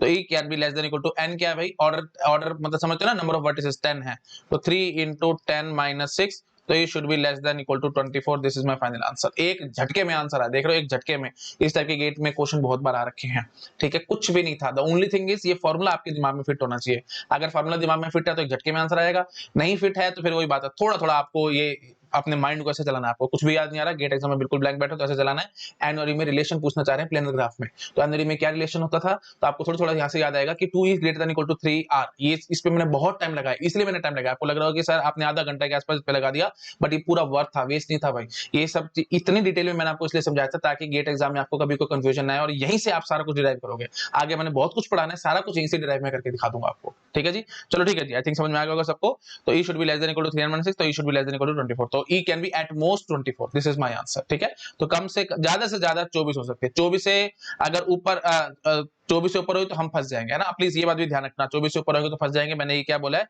ये पीछे देखे अभी वन वे थ्योरम थी, वन वे थ्योरम थी, तो आप समझ चुके हो कि मैंने बार बार बोला नहीं है, क्योंकि लॉजिक अगर आपने मेरे से पढ़ा हुआ तो आपको सब कुछ अपने आप से दिमाग में आ गया होगा। यही फायदा लॉजिक का, अच्छे से अगर आपके दिमाग में है तो बस एक बार मैं बोलूंगा आपके दिमाग में अपने आप से चारों क्वेश्चन आ जाएंगे। चारों क्वेश्चन याद है ना भाई, ये तो होगा जी डायरेक्ट, है ना। तो सी एस ई, इसको वही बात है, मैं लिख लेता हूँ। ये मान लो जी पी, अलग कलर से मैं लिखता हूँ ताकि आपको चीजें माइंड फिट रहे। ये है जी पी, ये है जी क्यू, ठीक है। तो पी इंप्लाइज क्यू, ये तो सीधा सीधा डायरेक्ट है, ये तो ट्रू है ही है, ये हमने प्रूव भी कर लिया है। क्यू इंप्लाइज पी का ये कन्वर्स गलत हो जाएगा क्योंकि ये वन वे थ्योरम है ना। Not P implies not Q, ये बात भी गलत हो जाएगा क्योंकि ये इनवर्स हो गया। और कॉन्ट्रा पॉजिटिव क्या होगा जी, not q implies not p, ये एकदम ट्रू रहेगा, ठीक है जी। तो ये और ये दोनों इक्वल है ना, और ये दोनों इक्विवेलेंट होते हैं। First and fourth are equivalent, second and third are equivalent. बार बार मैं समझाते रहता हूँ क्योंकि वही बात है, शायद जो भी स्टूडेंट हो बिल्कुल फर्स्ट टाइम मेरे वीडियोस देख रहा हो तो उसको तो पता नहीं लगेगा कि ये सब क्या कर दिया आपने, तो इसलिए थोड़ा थोड़ा मैं आपको साथ साथ एक्सप्लेन करता चला जा रहा हूँ। लॉजिक भी मन में ये सारा पढ़ा रखा है, आप लॉजिक की प्लेलिस्ट उठा करके देख सकते हैं, ठीक है जी। अब आपके मन में आएगा कि सर क्यू इंप्लाइज पी, ये जो है ये फॉल्स क्यों है भाई, है ना। तो ई should be less than equal to 3n implies connected simple planar graph होना चाहिए, तो ऐसा फॉल्स क्यों कह रहे हैं। तो डायरेक्टली मैं कहूंगा कि आप किसी भी तरीके से Q को ट्रू करो और P को फॉल्स करो, तो मैं बोल दूंगा कि Q इंप्लाइज P हमारा फॉल्स है। अगर मैं ये करने में कामयाब हो गया तो Q को ट्रू करो भाई, है ना। तो E should be less than equal to 3n-6 में लेके आऊं, और यहां से मैं कनेक्टेड सिंपल प्लेनर ग्राफ ना ले आ पाऊं, तो ये चीज मैं आपको कहना चाहता हूं। तो देखो भाई, मैं ऐसे बिल्कुल सिंपल एग्जांपल है तो आपको अपने आप से समझ में आ जाएगा। ये देखो भाई, कोई भी काउंटर एग्जांपल खोज के ले आओ, बस वही बात खत्म हो जाएगी, ठीक है। मेरे मन में जो कुछ आ रहा है मैं ऐसे लिखता चला जा रहा हूँ, ठीक है जी। तो ये कनेक्टेड तो है ना, बट सिंपल नहीं है। प्लेनर तो नो डाउट बना दिया मैंने, बट सिंपल नहीं है ये, है ना। तो अब देखना जरा इसमें क्या होगा, इसमें एजेस देखना जरा, एजेस कितने अभी 5 और 6 एजेस है। 6 should be less than equal to 3n-6, 3n-6। तो वर्टिसेस देखना कितने जी, 1 2 3 4 5 वर्टिसेस है। 3 into 5 - 6, तो 6 is less than equal to 15 - 6 कितना हो गया जी, 15 में से 6 गया 9 आया, तो 6 is less than equal to 9, ये बात बिल्कुल ठीक है। हाँ जी, तो ये चीज ट्रू हो चुकी है, बट ये कनेक्टेड सिंपल प्लेनर ग्राफ तो नहीं, तो मल्टी ग्राफ है, वही बात खत्म होगी। तो ये चीज हम फॉल्स कर पा रहे हैं, इसलिए Q implies P will be false. I think आप समझ पा रहे हो मैं क्या कहने की कोशिश कर रहा हूँ, ठीक है जी। तो बस अब आपको ये ध्यान रखना है, क्यू इंप्लाइज पी फॉल्स है, मैं आपको ये प्रूव कर चुका हूँ, काउंटर एग्जांपल दे चुका हूँ। तो not P implies not Q, ये दोनों इक्विवेलेंट होता है, आपको पता ना भाई। ये प्लीज, ये डायरेक्ट है, ये है कन्वर्स, ये है इनवर्स, और ये है जी कॉन्ट्रा पॉजिटिव, ठीक है। तो कन्वर्स और इनवर्स दोनों इक्विवेलेंट होते हैं, तो यही सेम एग्जांपल आप इसको फॉल्स प्रूव करने के लिए यूज कर सकते हैं। प्लीज मैं उसमें नहीं जा रहा हूँ, आप अपने आप चेक कर सकते हैं, क्योंकि लॉजिक मैंने आपको पढ़ा रखा है और बहुत बारी सब चीजें बता भी चुका हूँ। जो ये वीडियो मेरा फर्स्ट टाइम देख रहे हैं, प्लीज आपके लिए होमवर्क है, आप अपने आप चेक करो, नहीं होता तो मेरी लॉजिक की प्लेलिस्ट देखो। मैं यहाँ पे बार बार चीजें रिपीट नहीं करूंगा, वीडियो लंबा होगा कुछ नहीं, ठीक है जी। चलो नोट डाउन कर लो इसको फटाफट से, ठीक है जी। चलो मैं छोटा कर देता हूँ, ठीक है जी। तो अब हम चलते हैं अपनी वापस स्लाइड पे, है ना। और अब आपको अब समझ में आ रहा होगा मैं क्या कहने की कोशिश कर रहा था, कि अगर 24 से ज्यादा हो तो हम फंसेंगे। 24 से ज्यादा मतलब कॉन्ट्रा पॉजिटिव हो गया, है ना। तो डायरेक्टली मैं क्या कहना चाहता हूं कि अगर हमारे पास E ग्रेटर देन और इक्वल टू 25 आ गया, ये चीज अगर फॉल्स हो गई, तो मैं क्या बोलूंगा जी, जो हमारा ग्राफ है वो कनेक्टेड सिंपल प्लेनर ग्राफ नहीं है, ठीक है। तो इंप्लाइज क्या हो जाएगा, implies CP connected planar simple graph ये नहीं हो, ठीक है। आई थिंक आप समझ पा रहे हो मैं क्या कहने की कोशिश कर रहा हूं। तो ध्यान रखना भाई ये सब चीजों का, है ना। कॉन्ट्रा पॉजिटिव हो गया, प्लीज ज्यादा मेरे ख्याल से मेरे को बोलने की जरूरत नहीं है। Not q implies not P मैं आपको भी बता के आया हूं कि अगर E ग्रेटर देन 3n - 6 हो गया, प्लीज यहां ध्यान लगाओ, अगर ई ग्रेटर देन 3n-6 हो गया तो फिर वो कनेक्टेड सिंपल प्लेनर ग्राफ नहीं बचेगा। Not q implies not P भी ट्रू रहेगा, दैट इज कॉन्ट्रापोजिटिव। तो वो चीज मैं यहाँ पे कहने की कोशिश कर रहा था कि अगर ई ग्रेटर देन इक्वल टू 25 होगा तो कनेक्टेड प्लेनर सिंपल ग्राफ वो नहीं रहेगा। ठीक है, आई थिंक आप समझ पा रहे हो। अब देखो, अब प्लीज ये बात भी ध्यान रखना, ये आपको शायद कंफ्यूज कर सकती है। मैंने बोला कि कनेक्टेड प्लेनर सिंपल ग्राफ नहीं होगा, तो अब या तो वो ग्राफ कनेक्टेड नहीं बचेगा, या फिर वो प्लेनर नहीं बचेगा, या फिर वो सिंपल नहीं बचेगा। इन तीनों में से कोई एक चीज भाग जाएगी। कब? जब ई ग्रेटर देन इक्वल टू 25 होगा तो। क्योंकि मैंने क्या बोला, अगर तीनों चीजें ट्रू है, कनेक्टेड प्लेनर ग्राफ कनेक्टेड भी है, प्लेनर भी है और सिंपल भी है, सब कुछ है अगर, तो मैं क्या बोलूंगा उसके अंदर e should be less than equal to 24 होने चाहिए। यही हमारी थ्योरम थी, मैं अभी आपको बता करके आया था। ये देखो, अगर कनेक्टेड सिंपल प्लेनर ग्राफ है तो ई should be less than equal to 3n-6। ठीक है जी। तो अब अगर बाय चांस ये चीज फॉल्स होगी, है ना, ये देखो, ये चीज अगर क्यू हमारा फॉल्स है तो not q implies not P होता था, तो अगर ये फॉल्स है तो फिर इसको भी फॉल्स होना पड़ेगा। अब क्या चीज एक्जेक्टली फॉल्स होगी वो मुझे नहीं पता, अभी क्वेश्चन कराऊंगा तो थोड़ा सा समझ में आएगा। अभी शायद आपके सिर के ऊपर से जा रही होगी बात, 2 मिनट पेशेंस रखो, अभी सारा क्लियर हो जाएगा। तो अगर ई should be greater than equal to 25 निकला तो मतलब ये चीज फॉल्स हुई। ये चीज फॉल्स कब होगी? जब E should be greater than equal to 25 हुआ। हाँ जी, तो अगर ई should be greater than equal to 25 हुआ तो फिर ये चीज फॉल्स हो जाएगी, सीपीएसजी फॉल्स हो जाएगा। तो मतलब या तो कनेक्टेड निकलेगा, या प्लेनर से निकलेगा, या वो सिंपल से निकलेगा। आई थिंक आप समझ पा रहे हो कि मैं क्या कहने की कोशिश कर रहा हूँ। ठीक है जी। तो अब देखो, मैं आपको एक क्वेश्चन और दिखाता हूँ तो आपको क्लैरिटी आएगी काम में कि मैं एक्जेक्टली कहने की कोशिश क्या कर रहा हूँ। नोट डाउन कर लो इसको फटाफट। ठीक है, हाँ जी। तो अगर 24 से ज्यादा एजेस होंगी तो हम क्या कहेंगे कि ग्राफ हमारा या तो कनेक्टेड नहीं है, या प्लेनर नहीं है, या सिंपल नहीं है। ठीक है जी, कर लिया नोट डाउन? ठीक है जी। आप देखो, आगे बढ़ते हैं हम। हाँ जी, तो आप देखो, इससे पहले ना रादर मैं ये प्रूव करना चाहता हूं आपको। ठीक है, इसके बाद इस स्लाइड पे आता हूं, 2 मिनट रुको बस, अभी मैं आपको पहले ये प्रूव करता हूं। Prove K5 is non planar. तो K5 को नॉन प्लेनर आप कैसे प्रूव करोगे? देखो भाई, पहली बात तो आप ये समझ लो भाई, K5 हमारे पास सिंपल ग्राफ है, सिंपल भी है और कनेक्टेड भी है। इतनी बात आपको पता होनी चाहिए K5 के बारे में। जो अभी मैं बातें कर रहा था ना आपके साथ, ये यहाँ पे जो बातें कर रहा था, वो आपको थोड़ी सी और क्लियर हो जाएंगी इस क्वेश्चन के through. Prove K5 is non planar. तो अभी वैसे तो मैंने आपको इंट्यूटिवली तो प्रूव कर रखा है कि K5 नॉन प्लेनर होता है। आप कुराटोस्किस थ्योरम का मेरा वीडियो देखो, अगर प्लेनर ग्राफ का जो मैंने पहला पार्ट बनाया था ना, उसमें मैंने सारा बताया था आपको, कुराटोस्किस थ्योरम एंड सो ऑन। वहां पे मैंने को प्रूव किया था कि K5 और K3 नॉन प्लेनर है। बट आज मैं आपको मैथमेटिकली प्रूव करूंगा कि K5 नॉन प्लेनर है। कैसे प्रूव करूंगा? देखो, बहुत आसान है। मैं अभी आपको समझा के आया हूं कि कनेक्टेड प्लेनर सिंपल ग्राफ के केस में E should be less than equal to 3n-6। ये मैं आपको बता के आया हूं। ठीक है जी। तो अब एजेस देखना भाई, K5 में एजेस कितनी होती हैं जी? K5 में एजेस होती हैं जी 10। कैसे होती हैं? क्योंकि आपको पता है जी, Kn में एजेस कितनी होती हैं जी? n/2, n into n-1/2। बार बार प्रूव नहीं करूंगा, नहीं पता तो भाई मेरे स्पेशल ग्राफ का वीडियो देखो, मैंने वो सारा एक्सप्लेन किया हुआ। ठीक है जी। तो 10 should be less than equal to 3n। n मतलब number of vertices. Number of vertices K5 में कितने होते हैं जी? 5 होते हैं। 3 into 5-6, तो 10 less than equal to 5 to the 15, 15-6 is 9। तो ये तो बात गलत होगी। तो इसका मतलब क्या होगा? ये चीज फॉल्स होगी। ये चीज फॉल्स होगी तो फिर ये चीज फॉल्स होगी। ये समझ में आ रहा है कि नहीं आ रहा है? ये देखो भाई, वही बात है, प्लीज लॉजिक वाली बात है, मैं बार बार चीजें रिपीट नहीं करूंगा। कॉन्ट्रापोजिटिव वर्जन में चाह रहा हूं। ठीक है, ये हमारी थ्योरम है, दिस इज योर थ्योरम। अब कॉन्ट्रापोजिटिव का क्या होगा इसका? अगर ये चीज फॉल्स हुई, देखो ये P हो, ये मान लो P, ये मान लो Q, तो कॉन्ट्रापोजिटिव क्या होगा जी? Not Q implies not P। और वही बात है, अगर हमारा डायरेक्ट ट्रू है, P इंप्लाइज Q ट्रू है, तो not Q implies not P भी ट्रू रहता है, क्योंकि दोनों इक्विवेलेंट होते हैं। आपको ये सब मैंने लॉजिक में पढ़ा रखा है, नहीं याद आता तो लॉजिक के प्लेस उठा के देखो। ठीक है जी। तो अब देखो, अब मैंने ये चीज फॉल्स कर दी है, तो नॉट Q तो हो चुका है, तो नॉट P भी होना ट्रू हो जाएगा, है ना। मतलब नॉट P होगा ही होगा। नॉट P होगा तो मतलब कनेक्टेड प्लेनर सिंपल ग्राफ ये नहीं है। तो K5 जो है, K5 connected planar simple graph नहीं है। तो अब इसमें से कुछ भी जा सकता है, कनेक्टेड प्लेनर सिंपल कुछ भी जा सकता है। तो मैं क्या बोलूंगा? सिंपल तो ये है, आपको पता है, कनेक्टेड भी है, ये आपको पता है, तो इसका मतलब प्लेनर पक्की बात है, भागा है। तो इसका मतलब क्या हुआ कि K5 जो है वो प्लेनर नहीं है। इतनी डिटेल में भी कोई नहीं पढ़ाएगा, पूरा यूट्यूब चैनल लेना, कहीं पढ़ लेना। ये कंफ्यूजन बहुत सारे बच्चों को आती है और उसको मैंने बिल्कुल क्रिस्टल क्लियर, एकदम पिन ड्रॉप क्रिस्टल क्लियर किया। प्लीज इसको आराम से समझने की कोशिश करो। ठीक है, आराम से नोट डाउन कर लो भाई, Y K5 is not planar. तो ऐसे नहीं बोलना कि हाँ जी ये थ्योरम फॉल्स होगी तो इसका मतलब वो प्लेनर नहीं है। नहीं भाई नहीं, प्रॉपर थ्योरम से देखो ना। कनेक्टेड प्लेनर सिंपल ग्राफ कहा गया है, तो या तो कनेक्टेड भागेगा, या प्लेनर भागेगा, या सिंपल भागेगा। इन तीनों में से कोई भी एक चीज भाग सकती है, क्योंकि कनेक्टेड प्लेनर सिंपल ग्राफ नहीं है। इसका मतलब क्या है? आई थिंक आप समझ पा रहे हो, इन तीनों में से कोई भी चीज भाग चुकी है। अब मैं आपको क्या बोल रहा हूं, कनेक्टेड तो है, K5 कनेक्टेड है, सिंपल भी है, तो पक्की बात है फिर एक ही ऑप्शन बचता है, क्या? प्लेनर भागा होगा। तो इसका मतलब मैं क्या बोलूंगा कि प्लेनर नहीं निकलेगा। आई थिंक आप समझ चुके होंगे मैं क्या कहने की कोशिश कर रहा हूं। यही पावर है जी नॉलेज की, पूरा डीप में चीजों को समझा करो। इतना डीप में कोई नहीं पढ़ाता भाई। ठीक है, प्लीज ढंग से समझो। और ये सब चीजें मेरे को क्या चाहिए? एक्सपीरियंस चाहिए। पढ़ा इतने साल हो गए पढ़ाते पढ़ाते, और चीजों को सोच सोच के बार बार थिंकिंग, डीप थिंकिंग करते जाओ, चीजें आपको समझ में आने लग जाएंगी। ठीक है, चलिए ठीक है जी। आई थिंक क्लियर होगा सबको। किसी बुक में भी आपको ढंग से नहीं समझाया जाएगा, सीधा बोल के भाग जाएंगे, प्लेनर नहीं होगा। लेकिन फिर ये चीजें जो मैं लॉजिक से ढंग से समझा रहा हूँ ना, इसलिए तो लॉजिक स्ट्रॉन्ग मैंने आपको शुरू में समझाया था, लॉजिक मेरा बहुत ज्यादा स्ट्रॉन्ग है, इसलिए तो मैं फिर लॉजिक की हेल्प से चीजों आपको ढंग से समझा पाता हूँ। नहीं तो लॉजिक मेरा भी स्ट्रॉन्ग ना था तो फिर मैं भी बुक की तरह या नॉर्मल लोगों की तरह से बोल बोल के भाग जाता, हाँ ठीक है जी प्लेनर नहीं एंड सॉ।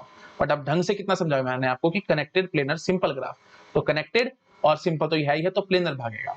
आई थिंक समझ चुके हो, बोलने की जरूरत नहीं है। ठीक है जी, नोट डाउन कर लिया इस चीज को।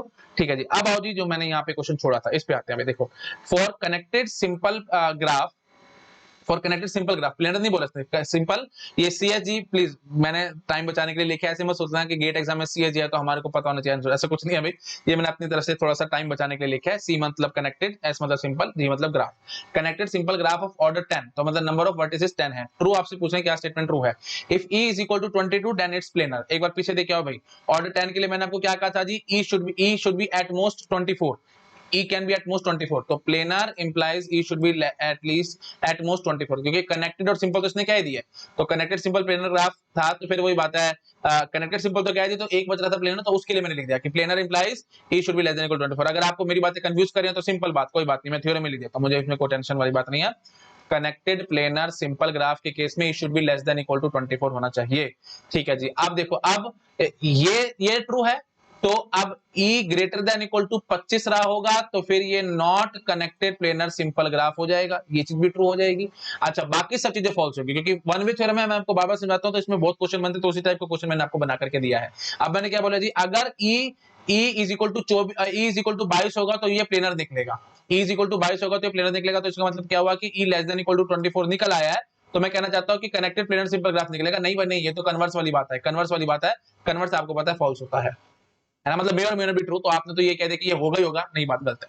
आई थिंक आप समझ पा रहे होगे, है ना, बिल्कुल सिंपल बात। ऐसे भी कह सकता था कि अब ठीक है, ज्यादा बोलना एक्चुअली खतरनाक हो जाएगा आप लोगों के लिए, ठीक है, तो ये चलो एक बात बस मेरे मन में आ रही है, आप इसको बिल्कुल सिंपल तरीके से डिस्प्रूव करना चाहते हो तो आप ऐसे बोल सकते थे कि आप देखो K5 ले आओ, K5 में 5 वर्टिसेस हैं और 10 एजेस हैं, 5 वर्टिसेस, इसमें टोटल 10 वर्टिसेस का ग्राफ है ना भाई, तो 5 वर्टिसेस को पकड़ लो और 10 एजेस को पकड़ लो यहाँ से और एक K5 बना दो, उसके बाद आगे कुछ कुछ जोड़ जोड़ के ग्राफ बना लेना। तो मेन बात क्या होगी, जो भी आप ग्राफ बनाओगे ना ऑर्डर 10 और 22 एजेस का, उसमें मैं ऐसे कहता हूँ कि K5 ऐसे सब ग्राफ बैठा हो, वहीं से बात प्रूव हो जाएगी कि वो प्लेनर नहीं होगा। आप तो क्या कह रहे हो कि अगर ये 22 होंगे तो प्लेनर निकलेगा, अरे नहीं भाई नहीं, बकवास सही बात है।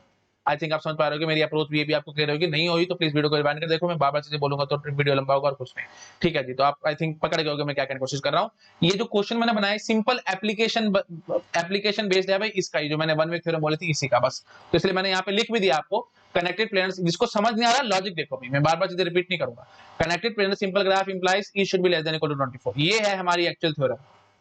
ठीक है, अब इस थ्योरम का कॉन्ट्रा पॉजिटिव वर्जन हो गया जी, E greater than equal to 25, मतलब ये फॉल्स कब होगा, जब E greater than equal to 25 होगा, और ये यहाँ ये फॉल्स हो जाएगा नॉट CPSG। अब आपको C और S तो गिवन है, तो इसलिए प्लेनर की कहानी से सारा हमारे को लिंक करना होगा, अगर कनेक्टेड और सिंपल तो क्या ही दिया गया है ना, प्लीज आप आई थिंक समझ पा रहे होगे। तो ठीक है जी, तो इसलिए मैंने सारे सब ऑप्शन में प्लेनर प्लेनर की कहानी करी है, कनेक्टेड सिंपल तो ऑलरेडी ये है ही है। ठीक है, तो थिंक आप समझ पा रहे हो, इसलिए फिर मैंने इसको थोड़ा सा चेंज करने की कोशिश की थी और मैंने अपने आप को रोक लिया था। अब मैं क्योंकि आपको पूरा एक्सप्लेन कर चुका हूं, तो अब मैं ऐसे बोल के भागूंगा कि planar implies E less than equal to 24 for this question. ठीक है, हाँ जी, तो E greater than equal to 25 में नॉट प्लेनर निकलेगा ग्राफ, नॉट प्लेनर निकलेगा, ये दोनों बातें बिल्कुल ट्रू निकलेंगी, बाकी सब बकवास होएगा। तो ये जो आपने क्या रखा है कि E इज इक्वल टू 22 है, तो डायरेक्टली आप ये कहना चाहते हो E less than equal to 24, 22 is less than equal to 24, तो इंप्लाइज वो प्लेनर होना चाहिए, बकवास है बात, कन्वर्स है भाई, कन्वर्स आपको पता है ट्रू नहीं होता। ठीक है जी, और मैंने आपको प्रूफ भी दे दिया, काउंटर एग्जांपल दे दिया, आई थिंक समझ चुके होगा आप लोग। ठीक है जी, if E is equal to 26 then it is not planar, तो ये देखो E 26 है तो 26 ग्रेटर देन इक्वल टू 25 है और नॉट प्लेनर, बात बिल्कुल ठीक है, तो कॉन्ट्रा पॉजिटिव है, दिस इज 100% करेक्ट। ठीक है, ऐसे चेक करना है एग्जाम में, दिस इज कॉन्ट्रा पॉजिटिव। गंदा गंदा लिख रहा हूं मैं, आपको सब पता है, लॉजिक जिसने पढ़ा है उसको सब पता होगा, नहीं तो भाई आपके सिर के ऊपर से जा रहा होगा शायद ये क्वेश्चन। ठीक है जी, इफ प्लेनर देन ये THEN आएगा जी, थोड़ी सी मेरे से छोटी छोटी मिस्टेक होती रहती है, ये THEN है ठीक है, इंग्लिश की मिस्टेक है, ग्रामर की। हाँ जी, if planar then E should be less than equal to 24, तो planar implies less than equal to 24, हाँ ये बात तो बिल्कुल डायरेक्ट है ना, ये तो सीधा ट्रू होना ही होता है, डायरेक्ट है ये बात तो। हाँ जी, if E less than equal to 24 then planar, if E less than equal to 24 then planar, वही बात है, कन्वर्स वाली बात है, कन्वर्स वाली बात है कि गलत हो गया। अच्छा जी, if non planar then E should be greater than equal to 25। तो non planar implies E should be greater than equal to 25। तो ये हो गया जी, ये देखो ये क्या बात निकली है, मैं एक बार आपको समझा देता हूँ। नॉट प्लेनर इसने कहा है ना भाई, नॉट प्लेनर मतलब इस चीज को आपने फॉल्स कर दिया। Not planar implies E should be greater than equal to 24, मतलब not E less than equal to 24, ये आपने करने की कोशिश की है। तो ये क्या होगा भाई, इनवर्स हो गया, और इनवर्स आपको पता है फॉल्स होगा। ठीक है जी, तो ये बात भी गई। ठीक है, ज्यादा सोचना समझना ही नहीं है, देख रहे हो, यही तो पावर है ना लॉजिक की। ये इनवर्स हो गया, गलत हो गया। इस टाइप के क्वेश्चन गेट एग्जाम में आए नहीं है, लेकिन आगे आने वाले टाइम में जरूर आ सकते हैं। तो प्लीज ध्यान रखना भाई, वन वे थ्योरम पे मैं आपको बार बार समझाता हूँ, भर भर के क्वेश्चन बनते हैं। तो इस टाइप के क्वेश्चन आ सकते हैं, इस पे तारे बना लो भाई, जितने तारे बनाने उतने कम है। आज नहीं तो कल इस टाइप के क्वेश्चन जरूर गेट एग्जाम में पुट होगा और आपको कंफ्यूजन में डाल सकता है। ठीक है जी, नोट डाउन कर लो। तो ये मोर और लेस लॉजिक का ही क्वेश्चन था। ठीक है, ये ग्राफ थ्योरी से वही, इसलिए तो मैं कहता हूँ गेट एग्जाम की खास बात क्या है, मल्टीपल सब्जेक्ट्स को लिंक करके क्वेश्चन बनते हैं। तो अब ये दो सब्जेक्ट्स को लिंक करके बना, एक लॉजिक को और एक ग्राफ थ्योरी को। नोट डाउन कर लो इस चीज को। तो दोनों में से कोई भी एक सब्जेक्ट आपका वीक हो तो आप फंसोगे। ठीक है, नहीं कर पाओगे आप इस क्वेश्चन को अटेम्प्ट। ठीक है जी, इसलिए मैं आपको हमेशा कहता हूँ लॉजिक पहले ढंग से समझ लो। लॉजिक और कॉम्बिनेटोरिक्स, ये दो चीजें हैं भाई, लॉजिक और कॉम्बिनेटोरिक्स, ये आपको ढंग से पढ़नी पड़ेंगी। उसके बाद सारे गेट एग्जाम के सारे सब्जेक्ट आपके लिए आसान है, नहीं तो आप फंसोगे। ठीक है जी, करो नोट डाउन फटाफट इसको, बढ़ रहा हूं मैं आगे। ठीक है जी, अब देखो भाई, ये चीज तो हम देख चुके हैं, आगे देखते हैं भाई। In a connected simple planar graph with no triangles, note ये रफली मैंने लिखा है, नो ट्राइंगल्स मतलब हर एक जो भी हम यू कैन से रीजन बनाएंगे उसमें कम से कम 4 एजेस होंगे। ठीक है, तो that is every region is bounded by at least 4 edges. ठीक है, यही मतलब हुआ नो ट्राइंगल्स, मतलब एट लीस्ट 4 एजेस से हमने बाउंड किया है हर एक रीजन को। और वही बात है, कनेक्टेड सिंपल प्लेनर ग्राफ के लिए हम कहानी कर रहे हैं। Then E should be less than equal to 2n - 4। इस बात को हम कैसे प्रूव करें? तो connected simple planar graph with no triangles implies E should be less than equal to 2n - 4। One way theorem, again वही बात है, वन वे थ्योरम बार बार मेरे को बोलने की जरूरत नहीं है। ये हो जाएगा P, ये हो जाएगा जी Q। तो Q इंप्लाइज P, ये बात फॉल्स हो जाएगी। Not P implies not Q, ये बात भी फॉल्स हो जाएगी। और not Q implies not P, ये बात ट्रू हो जाएगी। ठीक है, क्योंकि कॉन्ट्रापोजिटिव हो जाएगा। ये दोनों बराबर, ये दोनों बराबर। अब बार बार मेरे को बोलने की जरूरत नहीं है, ये वन वे थ्योरम है। ठीक है जी, तो अब मैं इसको थोड़ा सा प्रूव करने की कोशिश करता हूँ कि ये कैसे आ रही है। थोड़ा सा आप वीडियो को पॉज करो, अपने आप से करने की कोशिश करो, और इस टाइप के क्वेश्चन सारे बना लो भाई। ये जितने भी मैं थ्योरम्स बता रहा हूँ ना आपको, ये सारे के सारे गेट एग्जाम में एज चीज पुट हो रखी है, और कुछ आगे आने वाले सालों में आएंगी। जैसे मैं आपको ग्रुप थ्योरी में बताता था, बहुत सारी थ्योरम्स होती थी, याद नहीं करनी होती थी, एक एक लाइन के प्रूफ होते थे, तो वही आपके माइंड में फिट होने चाहिए थे। तो जब भी क्वेश्चन आते थे तो मैं आपको ग्रुप थ्योरी में बताता था, वहीं बैठे बैठे गेट एग्जाम में आप चीजों को प्रूव करेंगे। तो यही चीज मैं आपके साथ यहाँ चाहता हूँ। इतनी थ्योरम्स है दुनिया भर के, ग्राफ थ्योरी में कहां से किस हद तक याद करोगे चीजों को, तो फंसोगे। तो बस बेसिक्स याद रखना है आपको ग्राफ थ्योरी के लिए। जितनी भी मैं आपको आगे थ्योरम्स पढ़ा रहा हूँ, इन सब चीजों में से दो चीजें यूज हो रही हैं। एक तो ऑयलर फार्मूला।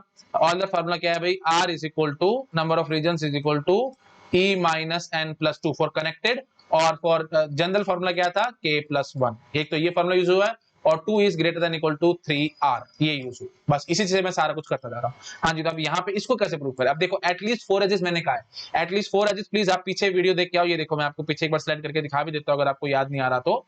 ये देखो, मैंने आपको अभी समझाया था, अगर एटलीस्ट 4 एजेस होंगी तो फिर R will be less than equal to E/2। ये हम अभी रिलेशन निकाल करके आए थे। बस इसी का यूज करो, सीधा आंसर आ जाएगा। कुछ नहीं है भाई, एक एक लाइन की चीजें, जो जितना आपको टफ लग रहा है ना, वो एक्चुअली उतना ही आसान है, कुछ भी नहीं है इन सब चीजों में। ठीक है जी, तो अभी मैंने आपको रिलेशन बताया, R is less than equal to E/2। ठीक है, एक बार फिर भी चेक कर लेते हैं। ये यही था ना भाई, यही आएगी, R is less than equal to E/2। और वैसे आप बैठे बैठे माइंड में अपना प्रूव भी कर सकते हैं कि R is less than equal to E/2 कैसे आना था। प्लीज मैं बार बार चीजें रिपीट नहीं करूंगा। ठीक है जी, R is less than equal to E/2। तो R मैंने अभी आपको क्या समझाया था? कनेक्टेड। ये देखो, मैं पहले बोल के आऊं, connected simple planar graph. Simple से मतलब नहीं है, कनेक्टेड ग्राफ होना चाहिए, तो ये ऑयलर फार्मूला लगेगा। तो ठीक है जी, सिंपल में भी चलेगा, उसमें कोई दिक्कत नहीं है। हर एक ग्राफ में चलो तो सिंपल नहीं, कोई पाप थोड़ी कर रखे हैं भाई सिंपल के लिए भी चलेगा। ठीक है जी, तो R क्या है भाई? क्या क्या है? E - n+2। तो E - n+2 less than equal to E/2। ठीक है जी, तो अब वही बात है, E/2 को इधर ले जाओ तो यहाँ क्या बचेगा जी? E/2 will be less than equal to n-2। ये समझ पा रहे हो कि नहीं? प्लीज इधर उधर ले जाओ, अपने आप काम करो भी, ज्यादा इतना मेरे से मत बुलाओ, टाइम बर्बाद होगा, कुछ नहीं। ठीक है जी, तो E will be less than equal to 2n - 4। हो गया प्रूव। एक लाइन का काम था, कुछ भी नहीं था। ठीक है, तो बस चीजों को पकड़ने की कोशिश करो बस आप लोग। ठीक है, हाँ जी, तो वही बात है, अब इसको प्रूव करना है कि कन्वर्स क्यों नहीं ट्रू। तो कोई भी एक सिंपल एग्जांपल ले सकते हो, आपको अपने आप से समझ में आ जाएगा भाई, है ना? वही वही पेंटागन और वही बकवास सा एग्जांपल ले लेते हैं, यहीं पे आपको समझ में आ जाएगा। लो भाई, हमने एग्जांपल ले लिया। अब इसमें आप बस इतना ही चेक करो, E less than equal to 2n - 4 है कि नहीं। सब कुछ छोड़ दो, सब कुछ भूल जाओ, बस इस ग्राफ पे कंसंट्रेट करो। और मेरे को जरा इस ग्राफ में ये चीज समझाओ क्या E less than equal to 2n-4 है क्या? तो एजेस देखना भी कितने अभी 6 एजेस हैं इसके अंदर, तो 6 is less than equal to 2n, 2 multiplied by vertices देखने कितने हैं जी 5 माइनस 4, तो 6 is less than is equal to 6 आ गया, है ना? तो वही बात है जी, इस ग्राफ में सब कुछ भूल करके इतनी बात करो, इस ग्राफ के अंदर E less than equal to 2n-4 true है, मतलब क्यों ट्रू है? तो क्या P भी ट्रू है क्या? नहीं भाई नहीं, ये तो सिंपल ग्राफ ही नहीं है, वही बात खत्म होगी, तो हमारे पास मल्टी ग्राफ है, ठीक है? तो आई थिंक समझ चुके होगे आप लोग, तो ये काउंटर एग्जांपल हो गया इसके लिए, बस का फॉल्स प्रूव करना बड़ा आसान होता है भाई, एक काउंटर एग्जांपल तो वही बात खत्म, है ना? तो यहाँ पे हमने क्या किया जी, Q को ट्रू कर दिया और P को फॉल्स करने में कामयाब हो चुके हैं, दैट्स इट, हमारी बात में खत्म हो गई, ठीक है जी? तो वही बात है, यही सेम टू सेम एग्जांपल आप not P plus not Q के लिए भी पुट कर सकते हैं, क्योंकि ये दोनों बातें इक्विवेलेंट है, ठीक है जी? आई थिंक क्लियर हो गया सब लोगों को, ठीक है जी? That's it. तो ठीक है, तो हम इस थ्योरम को भी प्रूव कर चुके हैं, बार बार समझा रहा हूँ, याद रखने की बातें नहीं है ये, गेट एग्जाम में बैठे बैठे वहीं पे आपको चीजें प्रूव करनी है, ठीक है? तो बस आपके माइंड में अपने आप से प्रूफ चलना चाहिए हर एक बात का, है ना? तो अब यहीं से आपके दिमाग में आना चाहिए, अगर सब कुछ भूले बैठे हो तो मैं आपको समझा रहा हूँ, every region is bounded by at least 4 edges, तो आपके दिमाग में आना चाहिए, अच्छा every region is bounded by at least 4 edges, तो इसका मतलब क्या होगा कि जो रीजन्स रहे होंगे that should be less than equal to E/4, क्योंकि हम जो भी एजेस हैं उनको 4-4 के टुकड़ों में बांट लेंगे, तो E/4, तो region should be less than equal to E/4। Why less than equal to E/4? क्योंकि कोई रीजन 4 का भी बन सकता है, कोई 5 का भी, कोई 6 का भी, कोई 7 का भी, कितने का भी बन सकता है, तो R should be less than equal to E/4। But हर एक एज दो बारी काउंट हो रही थी, इतना आपके माइंड में आना चाहिए, प्रैक्टिस कर रखोगे तो इतना याद आ जाएगा। तो R is less than equal to E/2, बस R की वैल्यू पुट करनी है आपको, क्योंकि आपको E और N में रिलेशन निकालना था, तो R यहां से उड़ाना है, तो R की वैल्यू पुट करनी है। इट्स ऑल अबाउट मैथमेटिक्स भाई, है ना? आपको अप्रोच करना आता है चीजों को, कि जो चीज रखनी है उसको रखो, जो चीज उड़ानी है उसको उड़ा दो, तो R की वैल्यू हम सब्स्टिट्यूट करेंगे, उससे हमारे पास सीधा आंसर निकल जाएगा कि E less than equal to 2n-4। तो हाँ जी, तो आप बोल सकते हो कि स्टेटमेंट ट्रू है।